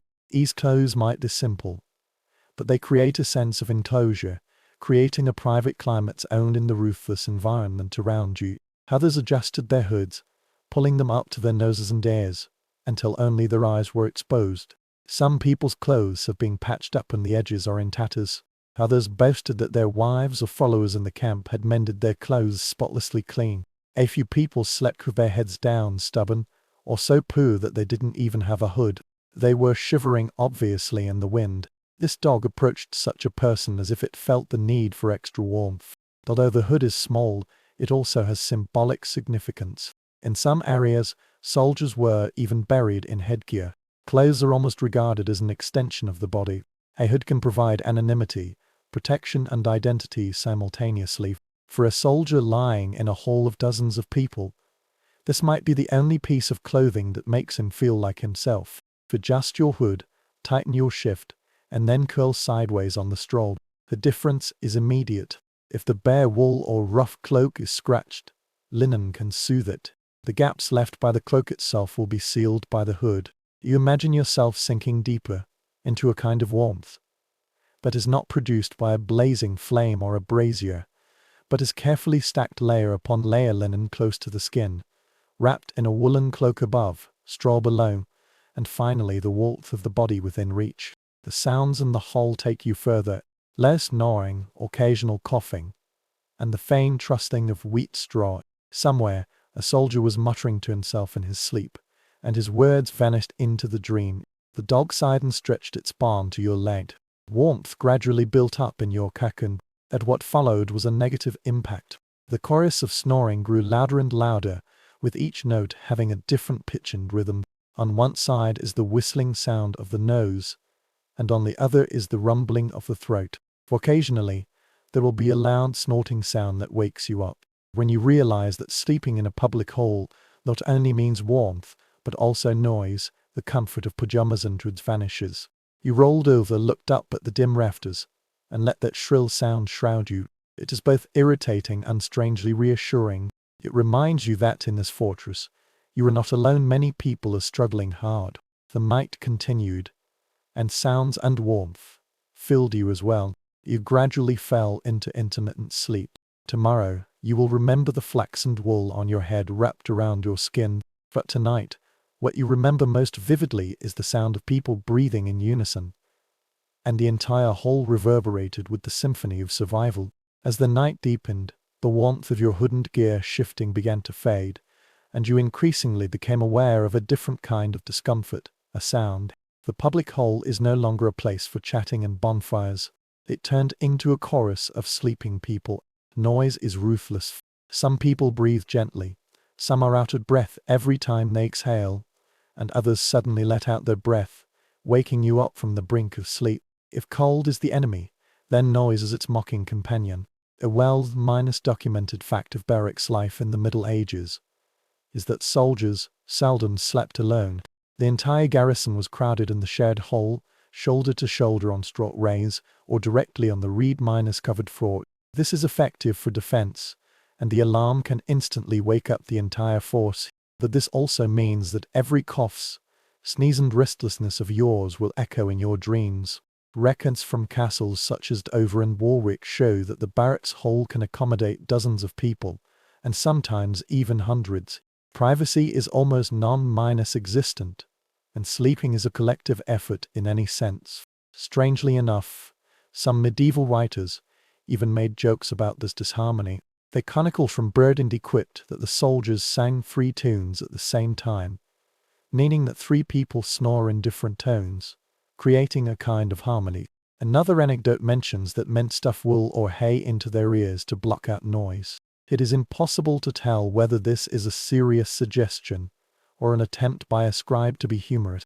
Imagine that when the hall vibrates like a mismatched choir, everyone is competing to see who can make the rafters the loudest. However, experts still disagree on how much of an impact this kind of noise had on medieval sleepers. Some people believe that soldiers were accustomed to constant background sounds, animal noises, market square sounds and church bells, and their sensitivity to these sounds was not as high as that of modern people. Others, however, believe that the fatigue of military life overrides all worries. Fatigue dulls one's perception. If a man is tired enough, he can fall asleep, even if he snores loudly. Archaeological discoveries of earplugs made of wax and cloth suggest that even at that time some people were seeking quietness, but the scale of their use remains uncertain. You lay on the straw mat, listening to the strange music in the hall. On your left, a man is whistling sharply, and his nose is clearly blocked by the damp air. On your right, another rumble is like the thunder in the distance, louder and louder each time. A cough came from afar, followed by the grumbling curses from the neighbors. The layers of sound overlap and interweave into something you can't escape. At first, it will make you feel frustrated. The unpredictable breath and rumbling sound disrupted your erratic thought rhythm, but gradually, the sound turned into a lullaby. This is not a melody, but human nature. The men got through another night. Every snoring is a reminder that there are still people breathing beside you. In the cold belly of the fortress, you are not alone. The air was filled with the smell of smoke, mixed with sweat and damp wool. The fire had burned very low, leaving only embers, but the snoring continued as if it were driven by its own fuel. You pulled your cloak tighter, adjusted your hood, and realized that in a place where there was little quietness, the noise itself became a blanket. The sound fills the void, pushes away the emptiness of the night, and calms you with its persistence. Imagine this scene from above. Rows of people stretched in the hall, each wrapped in their own cloak and straw, but they were all bound together by the rhythm of their bodies. The chorus rose and fell, undulating, but remained consistent, as if the castle itself were breathing through the garrison roots. The dog at your feet sighed and joined in, making a soft whining sound, adding much color to the night orchestra. Some soldiers even turned this inconvenience into comradeship. According to the records of the following centuries, people would make fun of each other's combat snoring, chanting that the voices of comrades could ward off evil spirits or scare off rats. Others believe that snoring is a sign of good health. Only the strong can breathe loudly and shake the rafters until they tremble. Whether it is true faith or black humor, it shows how men redefine anger as a sign of endurance. Of course, not everyone finds it funny. Insomnia troubles some soldiers, making them irritable during the day. Chroniclers occasionally notice people complaining about having spent restless nights among their companions, especially during a siege when tensions were already quite severe. Modern researchers are still puzzled about how much sleep deprivation affects the efficiency of military presence. Can continuous noise reduce alertness? Or was it that the medieval body merely adapted to chaos? The evidence is too thin to draw a definite conclusion, and one can only make inferences based on sporadic accounts. You turned sideways again, pressed your ear against the straw, and tried to block out the noise. The rustling of the stems, a softer sound, briefly competed with the snoring. Your eyelids have become heavy, not because of silence, but because of submission. You couldn't escape the chorus, so you joined it. Your own breathing deepened. Your chest rose and fell. Soon, your rhythm merged into the grand symphony in the hall. However, when you sleep in a relatively warm and companionable environment, You know that not every night in the castle is so forgiving. Sometimes during winter battles, the garrisons were forced to camp outside the city walls, covered with snow and mud, with only canvas and soil to protect themselves. Compared with that kind of pain, the noisy hall is a luxury. So, as your thoughts gradually fall asleep and the snoring fades away in the background, your thoughts drift towards the soldiers on the battlefield and face the cold, have no walls, no fire, and often no home. The harsh reality of the winter campaign is beckoning to you, reminding you that survival outside the stone walls requires greater creativity. The stone wall vanished in your half-minus awake dream. Suddenly, you found yourself outside the fortress, struggling through a frozen flat surface. The cold is no longer filtered by curtains nor kept warm by cloaks. It attacks you directly, carrying a cutting wind that pierces through every crack of your clothes. The ground beneath your feet creaked under the ice, and the sky above was a pale, boundless grey. In this world, there are no straw rays or braziers to soften the night. The soldiers fighting in winter have only bare land, a few pieces of canvas, and their determination to see the dawn. In chronicles, medieval armies often fought in winter, although it brought them pain. Commanders cannot always choose war seasons.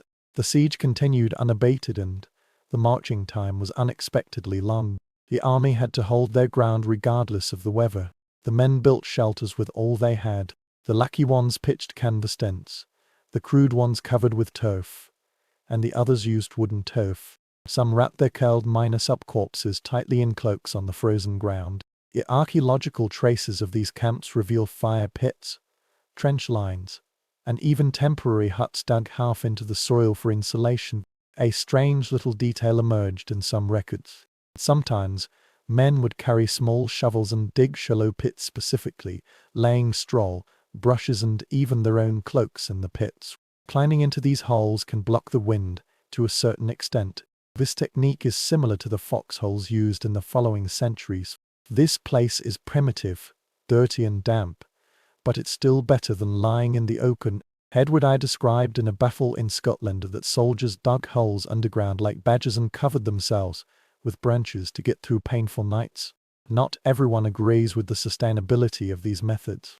Modern scholars still have differences of opinion on whether medieval armies could really survive the entire winter on the battlefield, or whether they would retreat more to towns and castles once it snowed. Some evidence points to long and arduous winter sieges, such as the famous Battle of Carrara in 1346, where people endured months of cold in humble shelters. Others, however, believe that historians might have exaggerated the suffering to highlight the heroism of the soldiers or the cruelty of the commanders. The fact might be both. Some people endured weeks of heavy snow, while others sought refuge as much as possible. You are immersed in the imagination of such a camp, with canvas tents flapping like sails in the wind. The fire pit in the center burned very low because there was very little fuel. The men huddled together, their faces blackened by smoke, and their hands stretched out over the embers. That was just an illusion of heat. Some people are chewing stale bread, some are drinking light beer, and everyone is cursing the frost. The cloak was pulled tightly. They lay side by side, regarding each other as insulators of life. The ground beneath my feet was extremely hard, and every bone ached from the contact. The smell here is more pungent than that inside the city wall. The smoke rising from the green wood suffocates the air. The ground was giving off the stench of soil, sweat and the nur. The horse died nearby was giving off steam and a pungent smell in the cold. After the food is cooked, the slightly bubbling barley or pea soup in the iron pot is mixed with smoke. This smell should be very pleasant, but in such thin air, it can hardly mask the stench of unwashed corpses and damp wool. You close your eyes and sounds ring around you. The howling sound of the wind blowing through the canvas, the crackling sound of frozen branches. People kept moaning on the hard ground. The snoring still echoed, but due to fatigue and hunger, it weakened. Somewhere, a soldier was coughing wet and his voice was sharp and disturbing. Disease, like an enemy, is an enemy. Cold, fever and pneumonia. People silently declared in their sleep. In the morning when comrades wake up, sometimes there are people beside them who can no longer move. However, even in the midst of suffering, there also shines the light of humanity. A soldier shared his cape with another man who didn't have one. A group of people were singing a low song, half praying and half praying. The lyrics were not clear, but the rhythm was stable. When a man fell into the snowdrift, a brief burst of laughter broke out. He was covered in frost all over, like a ridiculous elf. These moments, no matter how brief they are, offer not physical warmth, but spiritual warmth. The dog that followed you in the hole is here too, curled up in a pile of cloaks. Its PAWS witching in dreams. It let out a cry in its sleep, startling the men and then eliciting a burst of laughter, breaking the monotonous atmosphere. On this cruel land, animals once again become companions and comforters. A soldier tried to fold his boots under his head to make a pillow. Another one dug a shallow ditch, covered it with a shield and crawled beneath it like a turtle. The ubiquitous improvisation proves that the boundary between pain and survival depends not only on creativity, but also on endurance. However, historians still have doubts about how the military maintained its morale in such circumstances. Was it the commander who provided extra clothes and fuel, or did the soldiers themselves desperately search for them? Some descriptions describe the supply line transporting wool, straw, and even entire prefabricated walled huts. Others describe their negligence, allowing the soldiers to give up on themselves, while the commanders slept relatively comfortably. The fragmentation of the source makes this unclear, but it is certain that soldiers must constantly adapt and reshape their environment with any tools they have at their disposal. In this illusion you wrapped your cloak tighter, and even though the flames are raging, you are still trembling. Your stomach growls, your fingers hurt, and you understand why the soldiers long for the safety of the well-minus ventilated castle hall. Noise, fleas, straw. Compared with this frozen wasteland, this place is simply paradise. The dawn will always come. Slowly, a greyish light rose passing through the tents and trenches, and people woke up from their light sleep. The horses will win, the commander will bark orders, and the battle will continue to advance, as if this night were merely an unpleasant pause. However, for many soldiers, the scars left by those nights in their public memories are deeper than those left by the war. As you drift back from the cold plain to the imagined safe stone wall, your thoughts capture a more mundane, yet equally tragic reality. Even in the castle, the soldiers could not escape the fragile and warm night ritual. When nature calls, most people do not have a night pot. The guards are wearing long robes. Those cold castle toilets were waiting in the darkness. The already unbearable night was further disturbed by a terrifying disturbance. You woke up in the cold hall, your body wrapped in woolen straw, and you would only feel a different sense of urgency pressing down on you. The warmth you carefully hoarded, the fragile cocoons on your cloak and hood, are now in danger of being shattered by the inevitable call of nature. On the nights of medieval soldiers, there were few more terrifying moments than this, leading the warm embrace and trekking long distances to the guards' ribs.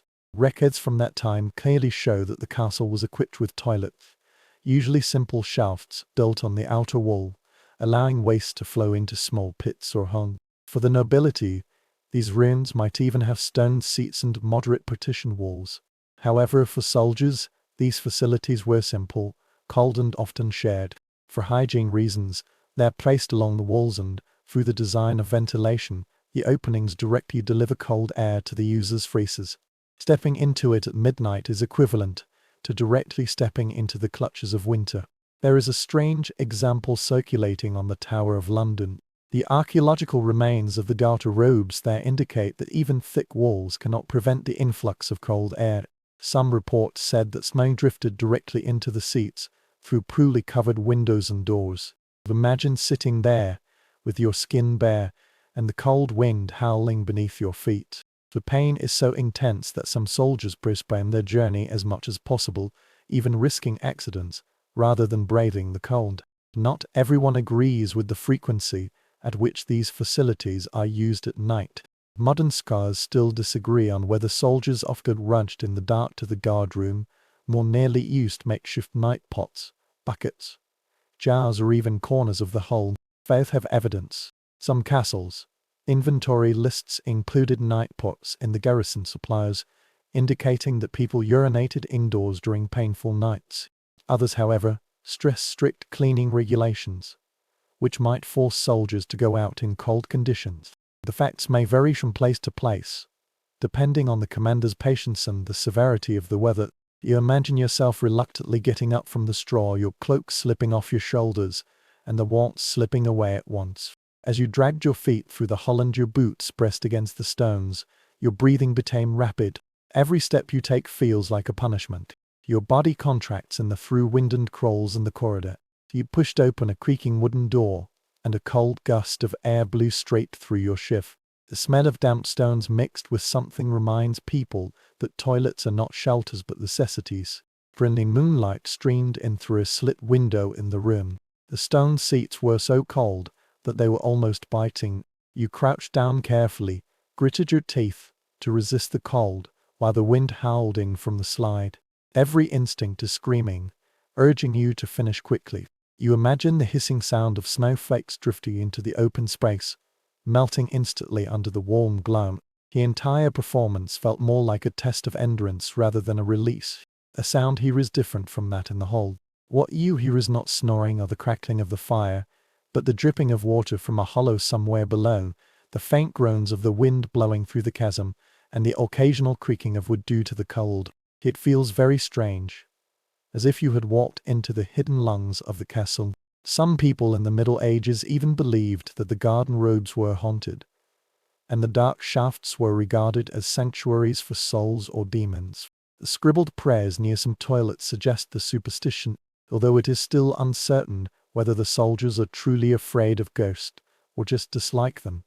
The cold remains. Strangely enough, the guard's robes can sometimes also be used to store valuable items, as the strong smell can prevent thieves. The record mentioned documents, and even money hidden in the cabinet of the private room. Imagine sitting in the dark, shivering. You know that the cloth wrapped around your head might be your master's silverware or the guard's payslip. The irony of mixing treasure with filth is like that of the Middle Ages. Of course, you finished speaking quickly, pulling your cloak tighter as you fled the room. This sense of relief was short lived and was drowned out by the sharp sting of the cold on the exposed skin. You hurried back to the corridor, longing for straw and warmth. Every step reminds you of how fragile comfort is in this fortress. When you got back to your bed, your toes went on the edges of your cloak were covered with frost. You dig deep again, huddle up beside your neighbor, desperately trying to regain the heat you've lost. However, this trip reminds you of another warm arch enemy. Not only the through wind and the cold stones, but also the moisture that seeps into everything. The bedding is moldy, the straw is moldy. Every night, I'm fighting against the mold, just like fighting against the wind.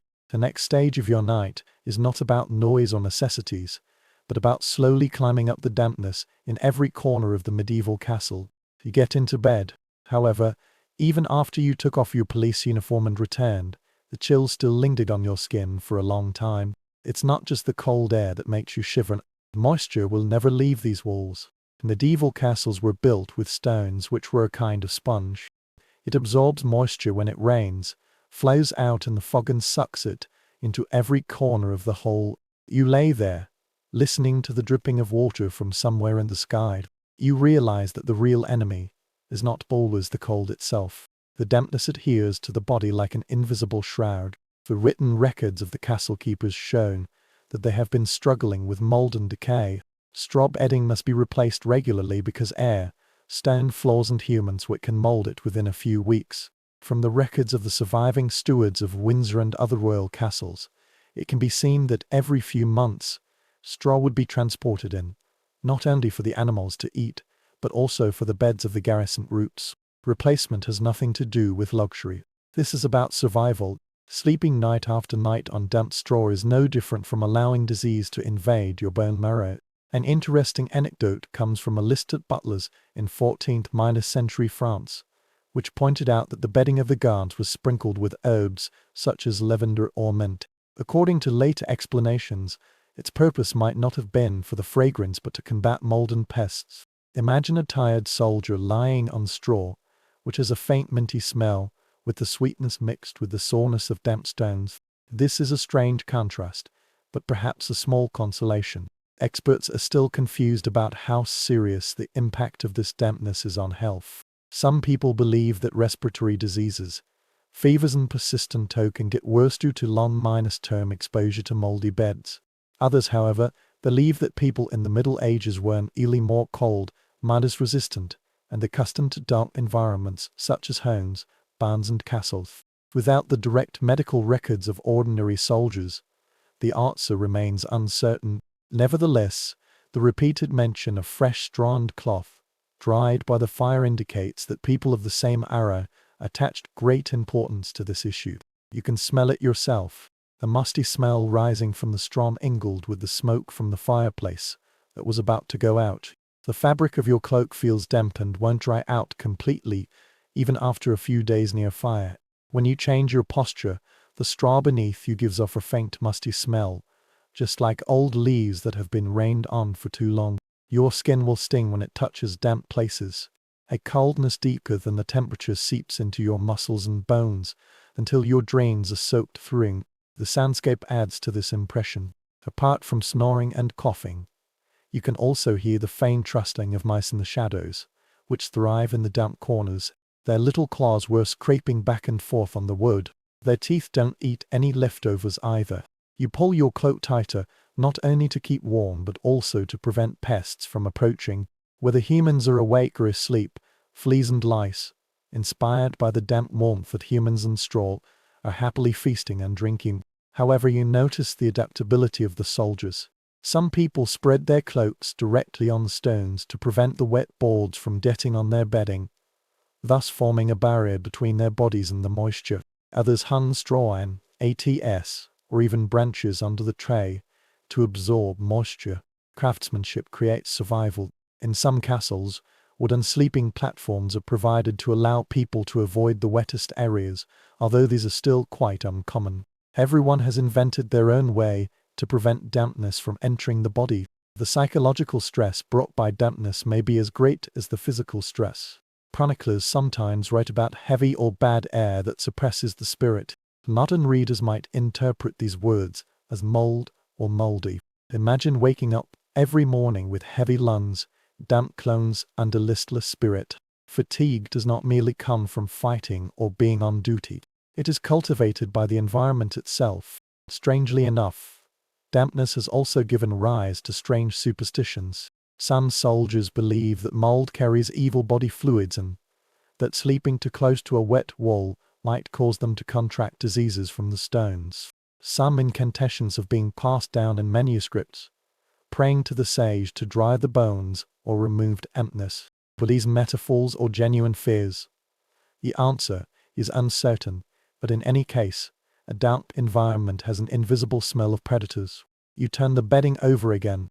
The straw reeked and the cloak was heavy. Moisture seems to seep into every layer, reminding you that no amount of fire or wool can completely dry it away. However, you still endured it. You always hold back. Perhaps there will be new straws tomorrow. Perhaps the waiter will ask someone to change the mats. Before that, your breathing was very shallow, allowing your lungs to resist mold. When you close your eyes, you wonder about another common image of medieval soldiers, namely those who never take off their armor. Do people really sleep in steel houses because they are afraid of sudden alarms? Or would they rather take the risk of exposure than suffocate? The argument is ancient, the answer is uncertain, and when the damp night falls, your mind is lost in confusion, for dampness is pressing down on your bones, causing them to ache. In a half-minus asleep, half-minus awake state, you start to think about the images that linger in countless legends and paintings. The soldier slumped in the corner, still in armor, with his helmet tilted forward and his sword lying across his knees. Do they really sleep like this? Steal their mattresses and block their pillows? Or is this more like a romantic myth rather than a living reality? The surviving battle records strongly indicate that soldiers usually do not sleep fully armed. Just the weight alone makes rest almost impossible. An L suit may weigh between 20 and 30 kilograms. Press the joint and go deep into the shoulder. Although the dinner plate is more balanced, it is still not practical for long working hours. What soldiers often do is sleep in padded underwear. A G-Amberson pistol or armed pistol is already quite hot and can offer some protection in case of a sudden attack. The helmet, breastplate and hand guards were all taken off and placed within easy reach. As soon as there was an alarm, they could be seen. To the 14th century, There was a strange little story circulating. Lender Squire insisted on sleeping in armor for 3 nights during an army campaign, boasting about his endurance. On the 4th day, his companion found that he could hardly raise his arms due to fatigue and duress. They made fun of him without mercy, calling him the Iron Dream Knight. Whether this is true or an exaggeration, it highlights the absurdity of attempting to rest in the heavy steel. Scholars still have differences. However, how many times have men spent the night in armor? Some people believe that in besieged castles or in active battles, sentries or even ordinary soldiers might sleep in partial armor and be reluctant to take the risk of being unprepared. Others pointed out that the surviving dressed infantrymen listed additional raincoats and cloaks, which indicated that men attached great importance to comfort and would take off their steel whenever possible. This debate reflects the lack of direct testimony. Soldiers seldom keep detailed records of their night habits. Imagine yourself lying down in armor for a while. The men's shirt is deeply tucked into your ribs, with each part pressed tightly by its small iron rings. The breastplate pinches your chest, making your breathing shallow and tense. Your shoulders quiver under heavy pressure, and your hips hurt from the unyielding edge. When you turned around, the plate scraped loudly, waking up your neighbor. Sweat accumulates beneath the filling, wetting the linen. Once you stop moving, you'll feel even colder. The fantasy of the armored sleeper soon gave way to a very unromantic fact. No one can persist for so long without pain. You realize that what most men might do is compromise. Soldiers might wear boots, carry sword belts and sleep with their swords at hand. The helmet might remain near his head like a strange iron pillow, always ready to be put on in case of panic. Amberson is used as pajamas, armor padding and bedding. It's thick, cotton minus-like, warm and perhaps a bit rough, but still better than a bare stone. The cloaks were piled up layer upon layer on top, creating a strange mixture of readiness and rest. You open your straw bed and imagine the messy equipment around you. The spears were leaning against the wall, the shields were piled up in a heap, and the helmets were lined up like strange faces gazing in the darkness. In such an environment, even sleeping cannot avoid fighting. The castle hall also serves as an armory, barracks and cemetery. You slept at the place where you fought and fought at the place where you slept. The sensory world reinforces this. When a man moves beside you and you hear a faint tinkling of steel in your ears, perhaps he has accidentally rolled onto his chainmail. The smell of oily leather and iron mingled with the ubiquitous smoke. You can almost smell the rust in the air. Every reminder points to war, even in dreams. You will never be far from the tools of violence. However, having armor nearby also has its advantages. There is a story about a German defender who was suddenly attacked at dawn. The soldiers were disheveled and hurriedly put on their gear. Some of them tied their helmets to one hand and brandished swords with the other. They drove away the attackers not because they were sleeping in armor, but because they had equipment at hand. Being ready, rather than enduring, is the true strategy. Modern historians attempt to reconstruct the actual situation.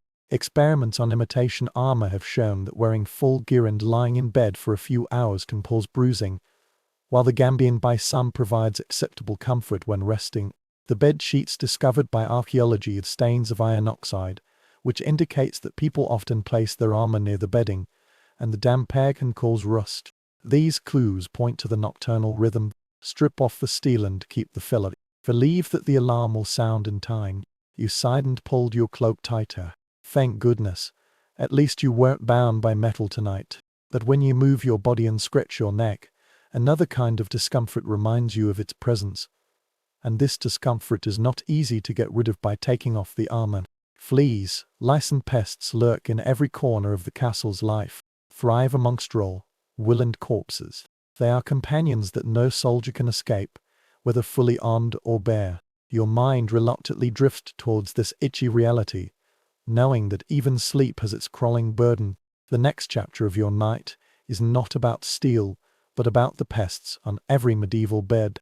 You absent-mindedly grabbed your collarbone, then your calf, and then the back of your neck. This feeling is not something imagined. This is a familiar kind of anger, tiny bodies crawling to places that don't belong to them. Fleas and lice are as persistent as the cold in a medieval castle. No matter how many layers of wool you wear or how tightly you wrap your cloak, these little creatures will still twist, bite and thrive in the warmth you carefully try to keep for yourself. Long-A to clearly describe the reality that pests exist every day. Fleas braid on straw beds, while lice hide in the seams of woolen clothes and in the hair of people who seldom take baths. The castle records occasionally mention paying for herbs or powders to fumigate the rooms, but these are only temporary measures. Even the king and the queen complain that there were pests on the bed, so for ordinary soldiers the expectation was simple. You distributed your night among the biting companions. Strangely enough, some soldiers even made jokes about this matter. A report in France mentioned that people call fleas sleeping in the same bed and say that they prevent a flea from freezing stiff. This is certainly black humor, but it's not entirely fake. Where fleas are rampant, warmth is guaranteed. Imagine soldiers slapping their legs in unison, gritting their teeth and mocking their loyal companions. Humor makes pain bearable. Researchers are still debating how men try to fight pests. Some people believe that washing clothes is much more common than stereotypes think, as the garrison troops have to wash their clothes and bedding every day. Archaeological discoveries of washbomness and so residues support this view. Others, however, counterfeit in cold months. Frequent cleaning is impractical because drying is almost impossible, which would prevent pests from being controlled. Some medical literature mentions that rubbing the body with vinegar or applying strongly scented herbs on a cloak can prevent lice. However, whether these remedial measures will work is another matter. The evidence leaves room for interpretation and does not present a single picture. You move on the tray and grasp harder. The straw beneath your feet rustled, and you realize that it not only had fleas but also rats. Their faint squeaking echoed in the darkness. Their claws rubbed against the crossbeam, and their whiskers twitched as they sniffed breadcrumbs. You pulled your cloak tighter, not so much out of fear as compliance. Pests are part of the castle's ecosystem, attracted by food warehouses, livestock and humans. Living here means accepting their existence. Sensory attacks are overwhelming. The itchy bite, the squeaking of mice, and the musty smell of a mixture of straw and feces. You patted your arm and felt a flea making a satisfying creaking sound between your fingers, only to find dozens more there. Your scalp itches, your ankles burn, and you sigh. This might make one feel the true pain of night life, even more than the cold, with endless crawling mocking every attempt to rest. However, adaptability emerged once again. Some soldiers shaved their heads to fight lice and wore hoods, or hats to keep warm instead of relying on their hair. Others sprinkle ashes and on the bed, believing that the sand can prevent insects. People keep cats not only to catch mice, but also because of their reputation as pest hunters. Even dogs with thick fur can distract fleas by presenting themselves as more attractive owners. Survival means negotiating with pests, just as negotiating with the weather. There is a story about a garrison stationed in Germany. Every spring, the people there would burn their straw bedding, believing that this could eliminate the evil fleas. New straw was brought in. After several lucky nights, the itching subsided. However, within a few weeks, these creatures came back. This is a war that has lasted for centuries and has never been won. The mental loss is real. A sleepless night makes one irritable, breed quarrels and wear down nerves. Chronicles suggest that pests are sometimes regarded as a punishment for sin or a test of endurance. Racking theology and biology. Scratching in the dark is to remind oneself of human fragility and even the displeasure of the gods. Whether you believe such stories or not, you cannot ignore these bites. So you rolled over and kept scratching yourself, wondering if the monks in their quiet monastery were also facing the same torment. In fact, they did it. For records of the monastery mention strict washing procedures, but even the monks complain that they have lice in their habits and fleas in their straw. Their rules may shape order during the day, but at night, pests do not distinguish between soldiers and saints. When your eyes become heavy, despite the itching, you start to think of those monks and their disciplined sleep patterns, their habits, their schedules, their night prayers. All of these left their marks on the life of the castle, including the way the soldiers rested. Soon, your thoughts will drift to the rhythm of the influence of the monastery and how it seeped into the barracks of the stone fortress. You scratched your head for the last time and sighed, and let your thoughts drift to another order, an order that did not belong to the military camp but to the corridor. Because when soldiers sleep in chaos, surrounded by snoring and pests, their night rhythms are oft unshaped by a more disciplined world, that is, the monastery. Castles and monasteries stand side by side in the medieval landscape, and their customs, especially organized sleep and prayer times, often influence each other more than you might think. Medieval records have always indicated that life in monasteries revolved around a regulated schedule, a strict prayer timetable that alternated between day and night. The monks get up at midnight to pray in the morning and pray again at dawn, continuing until nightfall. Although the soldiers were not monks, their daily lives followed the same rhythm. The rotation of guards and wait-up calls usually reflect the chimes of nearby pets, while the expectation of sleep shifts seconds the monastery's habit of getting up at night.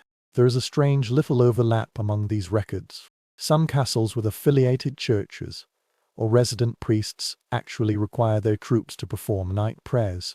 Soldiers with blurred eyes due to the cold and fleas were summoned to recite psalms or brief prayers, and then return to their straws. A 13th century record even mentioned that guards loudly recited pronostar while on patrol, a practice that might have been inherited from the discipline of the monastery. Imagine this surreal scene. Fully armed soldiers marched along the city wall at night, murmuring prayers to the wind, half devout and half trying to stay awake. Experts still disagree on the extent to which the influence of such monasteries truly affected the daily life of military camps. Some people think this is shallow, merely a devout gesture, rather than the actual need of duty. Others insist that the soldier's life structure was an alternating period of sleep, duty and meals, which was modeled after the strict regulations of the monastery, and the evidence is scattered in the chronicles. Although the similarities between the two are astonishing, the debate remains unresolved. You imagine yourself lying in the hall, half asleep and half awake, when a small bell rings somewhere in the darkness. Tonight is not for worship, but for duty, for a shift change. However, the rhythm of waking up at intervals feels very familiar, which is inherited from the monks who have been disrupting sleep for centuries. You sighed and pulled your hood even lower, glad that this time it was someone else's call. However, this voice takes root in your dreams, reminding you that your rest has never ceased. The sensory impression influenced by the monastery lingers in subtle ways. A faint fragrance wafted from the church, strangely blending with smoke and straw, that hymns sung in a low voice by the priest could pass through the stone corridor and blend into the snoring chorus of the barracks. Even pious gestures minus a man making the sign of the cross before going to bed and murmuring prayers for demons and frost minus echo the spiritual discipline of medieval knights. Here is another strange anecdote. In some garrisons, monks or priests taught soldiers to sing short hymns, which also served as lullabies. In a manuscript, there is a passage that describes a tune sung by the Normans, which is said to be both a prayer for safety and a rhythm to soothe a weary soul. You imagine the sound of soldiers humming softly in the darkness, just like monks chanting in a temple, where the two worlds blend together in a simple wish for rest. However, when the monks regarded sleep interruption as a kind of mental discipline, the soldiers endured it reluctantly. The nights when they were disturbed were out of necessity. Alarm, guard rotation, sudden drill. The result is the same intermittent sleep, never deep, always light. Modern researchers are still puzzled about how this fragmented sleep affects performance. Did the men adapt to the environment like monks, or did fatigue wear them down in a subtle way? The evidence offers no simple answer, and a tired body and a weary morning. You moved a little on the bed, pulled your cloak tighter, and thought about how the needs of a soldier and the discipline of a monastery could blend together, creating a unique rhythm for castle life. Night is not a complete sleep. They are a cycle of waking up, praying, watching over, and then going to sleep again. The human body unwillingly adapted to this pattern and sought rest as much as possible. Despite this, fatigue still cost him dearly. You can see from the faces of the imagined comrades minus arms that they collapsed into the straw without even taking off their boots, their mouths wide open and snoring out of exhaustion. The battle itself is not always the reason for destroying soldiers.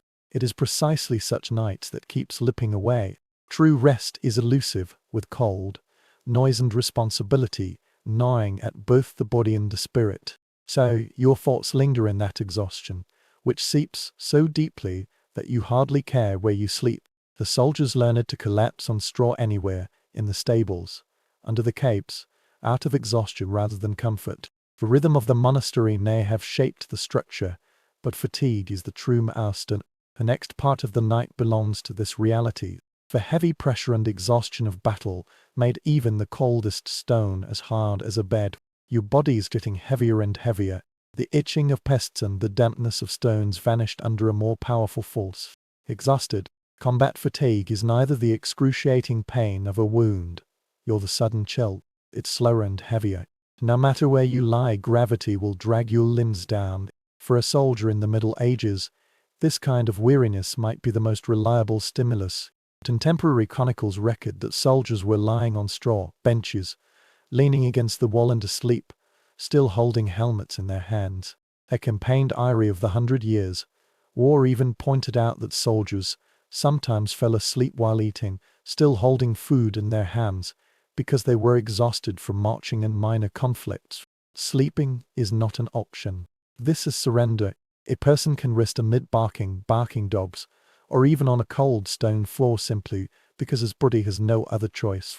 A Burgundy soldier vividly recounted his story on the battlefield. People lay among broken weapons and discarded shields, too exhausted to care at all about comfort or safety.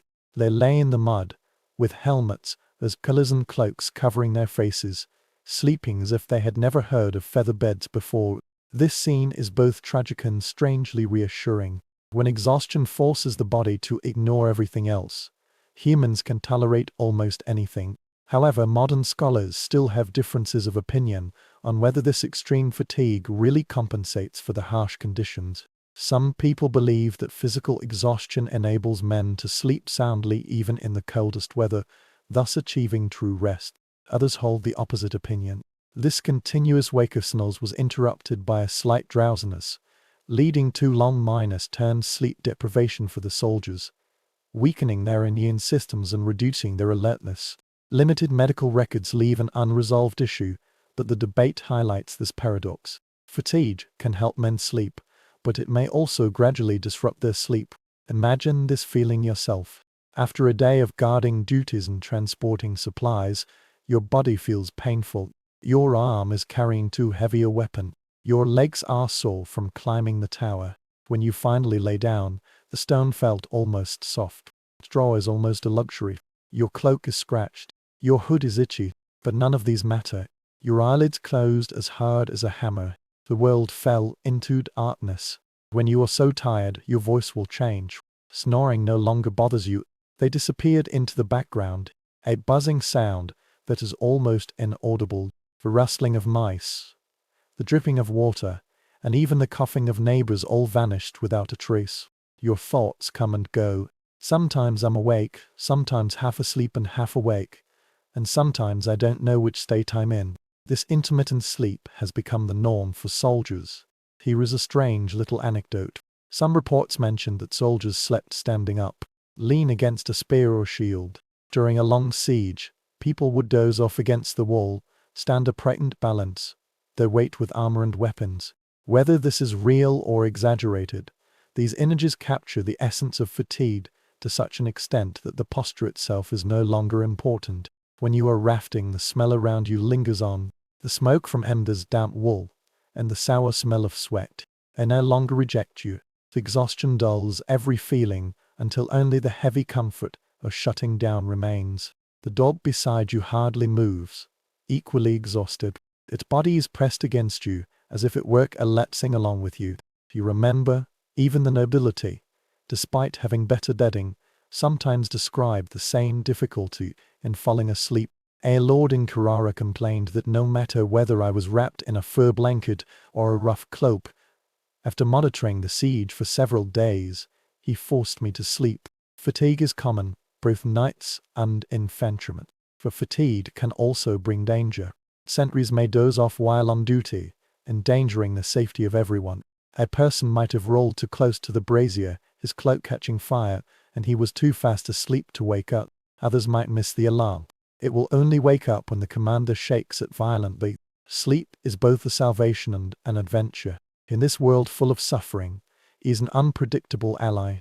Researchers continue to discuss whether soldiers in the Middle Ages really got restorative rest in such circumstances. Some people believe that their bodies have been accustomed to physical labor since their youth and are more suitable for shortened irregular sleep than those of modern people. Others countered that the persistent and high mortality rate proved that this adaptation had limitations. The truth remains elusive, lost between the chronicles that emphasize patience and those that emphasize suffering. Now you are sinking even deeper into the imagined exhaustion. The hull, the straw, the dampness, all blurred. You can be anywhere, under trees, in trenches, or on the battlefield. The world slows down to the rhythm of breathing and the weight of your own body pressing down. This is the effect of fatigue. It can eliminate the environment and discomfort, and all you need to do is rest. However, when you are drifting, another picture will emerge in your mind. Not all soldiers are lucky enough to find stone walls above their heads and straw behind their backs.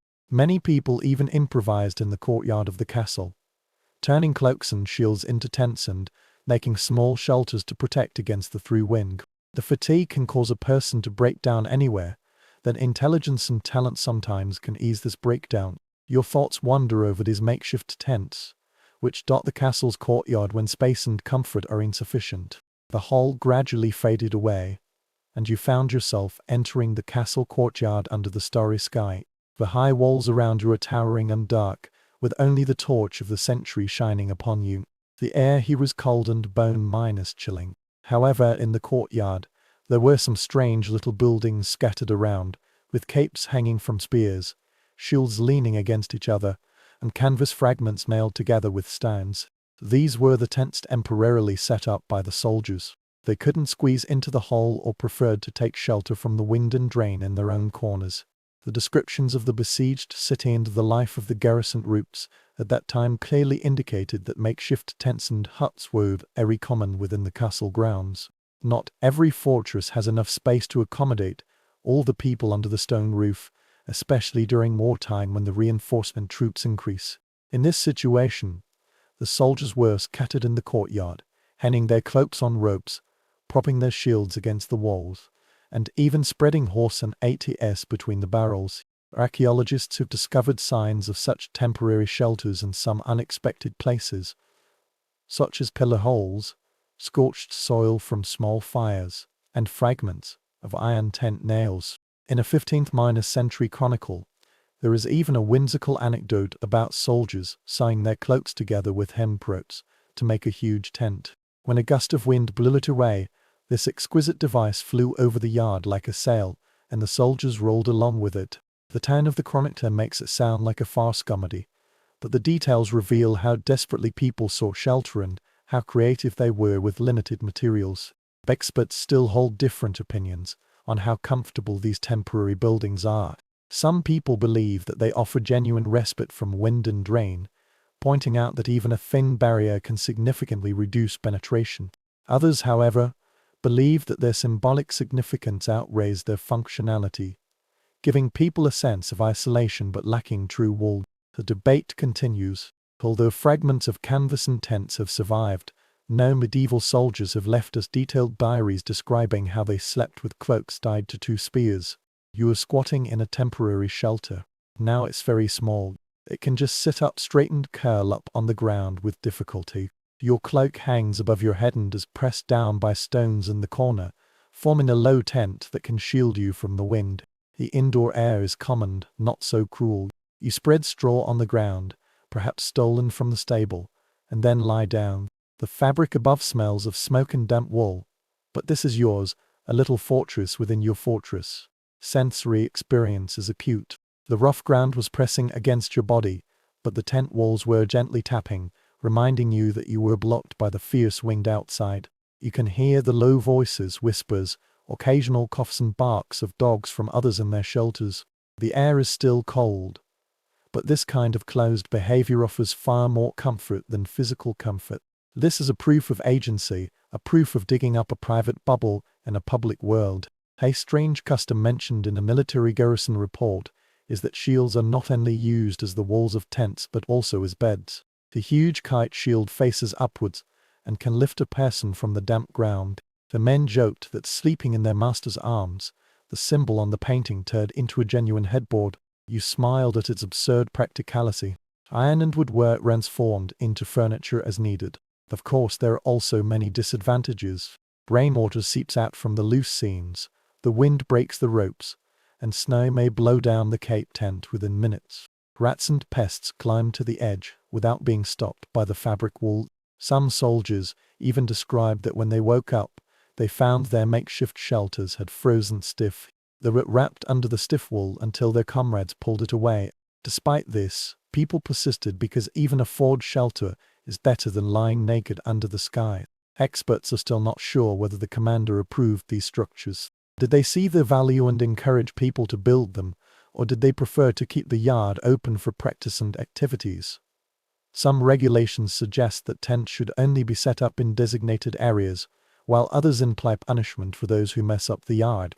The evidence is uncertain, but the existence of so many anecdotes indicates that, whether official or not, men have found ways to gain space for themselves. When you lie in your small cloak tent, you will notice how different your imagination reacts here and in the hall.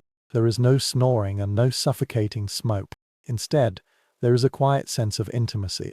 The gentle breeze caresses the soft fabric, the scent of your cape, and the faint glow of moonlight filtering through the silk threads. It feels like a child's fortress, fragile but protective. Sleep does not come from comfort but from the illusion of security. The previous dog sniffed into your tent, curled up on your knee and sighed. You adjusted your cloak to cover it as well, realizing that keeping warm has never been a solitary victory. In these small shelters, friendship is as important as clothes. 2 corpses under a cloak doubled the heat, so tents were oft unlived in pairs or with 3 people. The soldiers joked that the real danger was not the cold, but the stench emanating from their comrades' minus arms huddled together. Here, when your eyes become heavy, another memory emerges. Not all tents were set up temporarily.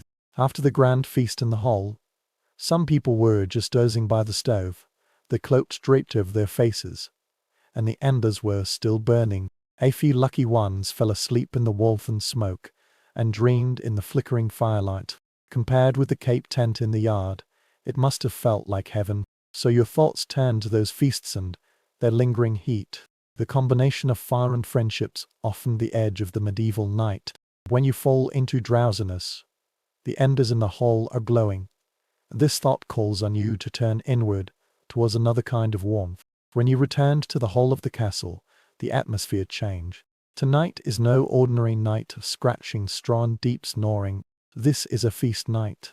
On the long table were still the remnants of food, bones that had been stripped clean, strands of stale bread, and the smell of grilled meat wafting from the greasy plates. The candle was burning in a pile of wax, and the fireplace in the middle was brighter than usual. A big fire burned oak and pine trees all night. The warmth lingered, enveloping the whole in a rare softness. This time, the cold was pushed to even more distant corners. Every household clearly records that the sumptuous feast not only filled their stomachs, but also provided warmth that lasted until late at night. The guests set the fire very high, and the crowded company of men, women, animals and servants all contributed body heat. This stone room, which often feels like a refrigerator, is almost comfortable on banquet nights. The men fell asleep where they were sitting, their heads resting on the table and their bodies stretching by the stove, unwilling to return to the colder barracks. Strangely enough, chronicles sometimes make fun of this indulgence. A monk in the 13th century described that a group of soldiers, after a grand feast, were sleeping like pigs, collapsing beside the fire, snoring, with greasy hands and holding cups in their hands. Its original intention was a moral attack on overeating and binge eating, but its details are thought provoking. The fireplace after the banquet became its own graveyard. The embers provided warmth in the first half of the night, and the soldiers happily gave up the straw rays so as to have a chance to drift in its glow. There is a divergence of opinions in the academic circle as to whether these banquet nights had a long minus-term impact on the health of soldiers.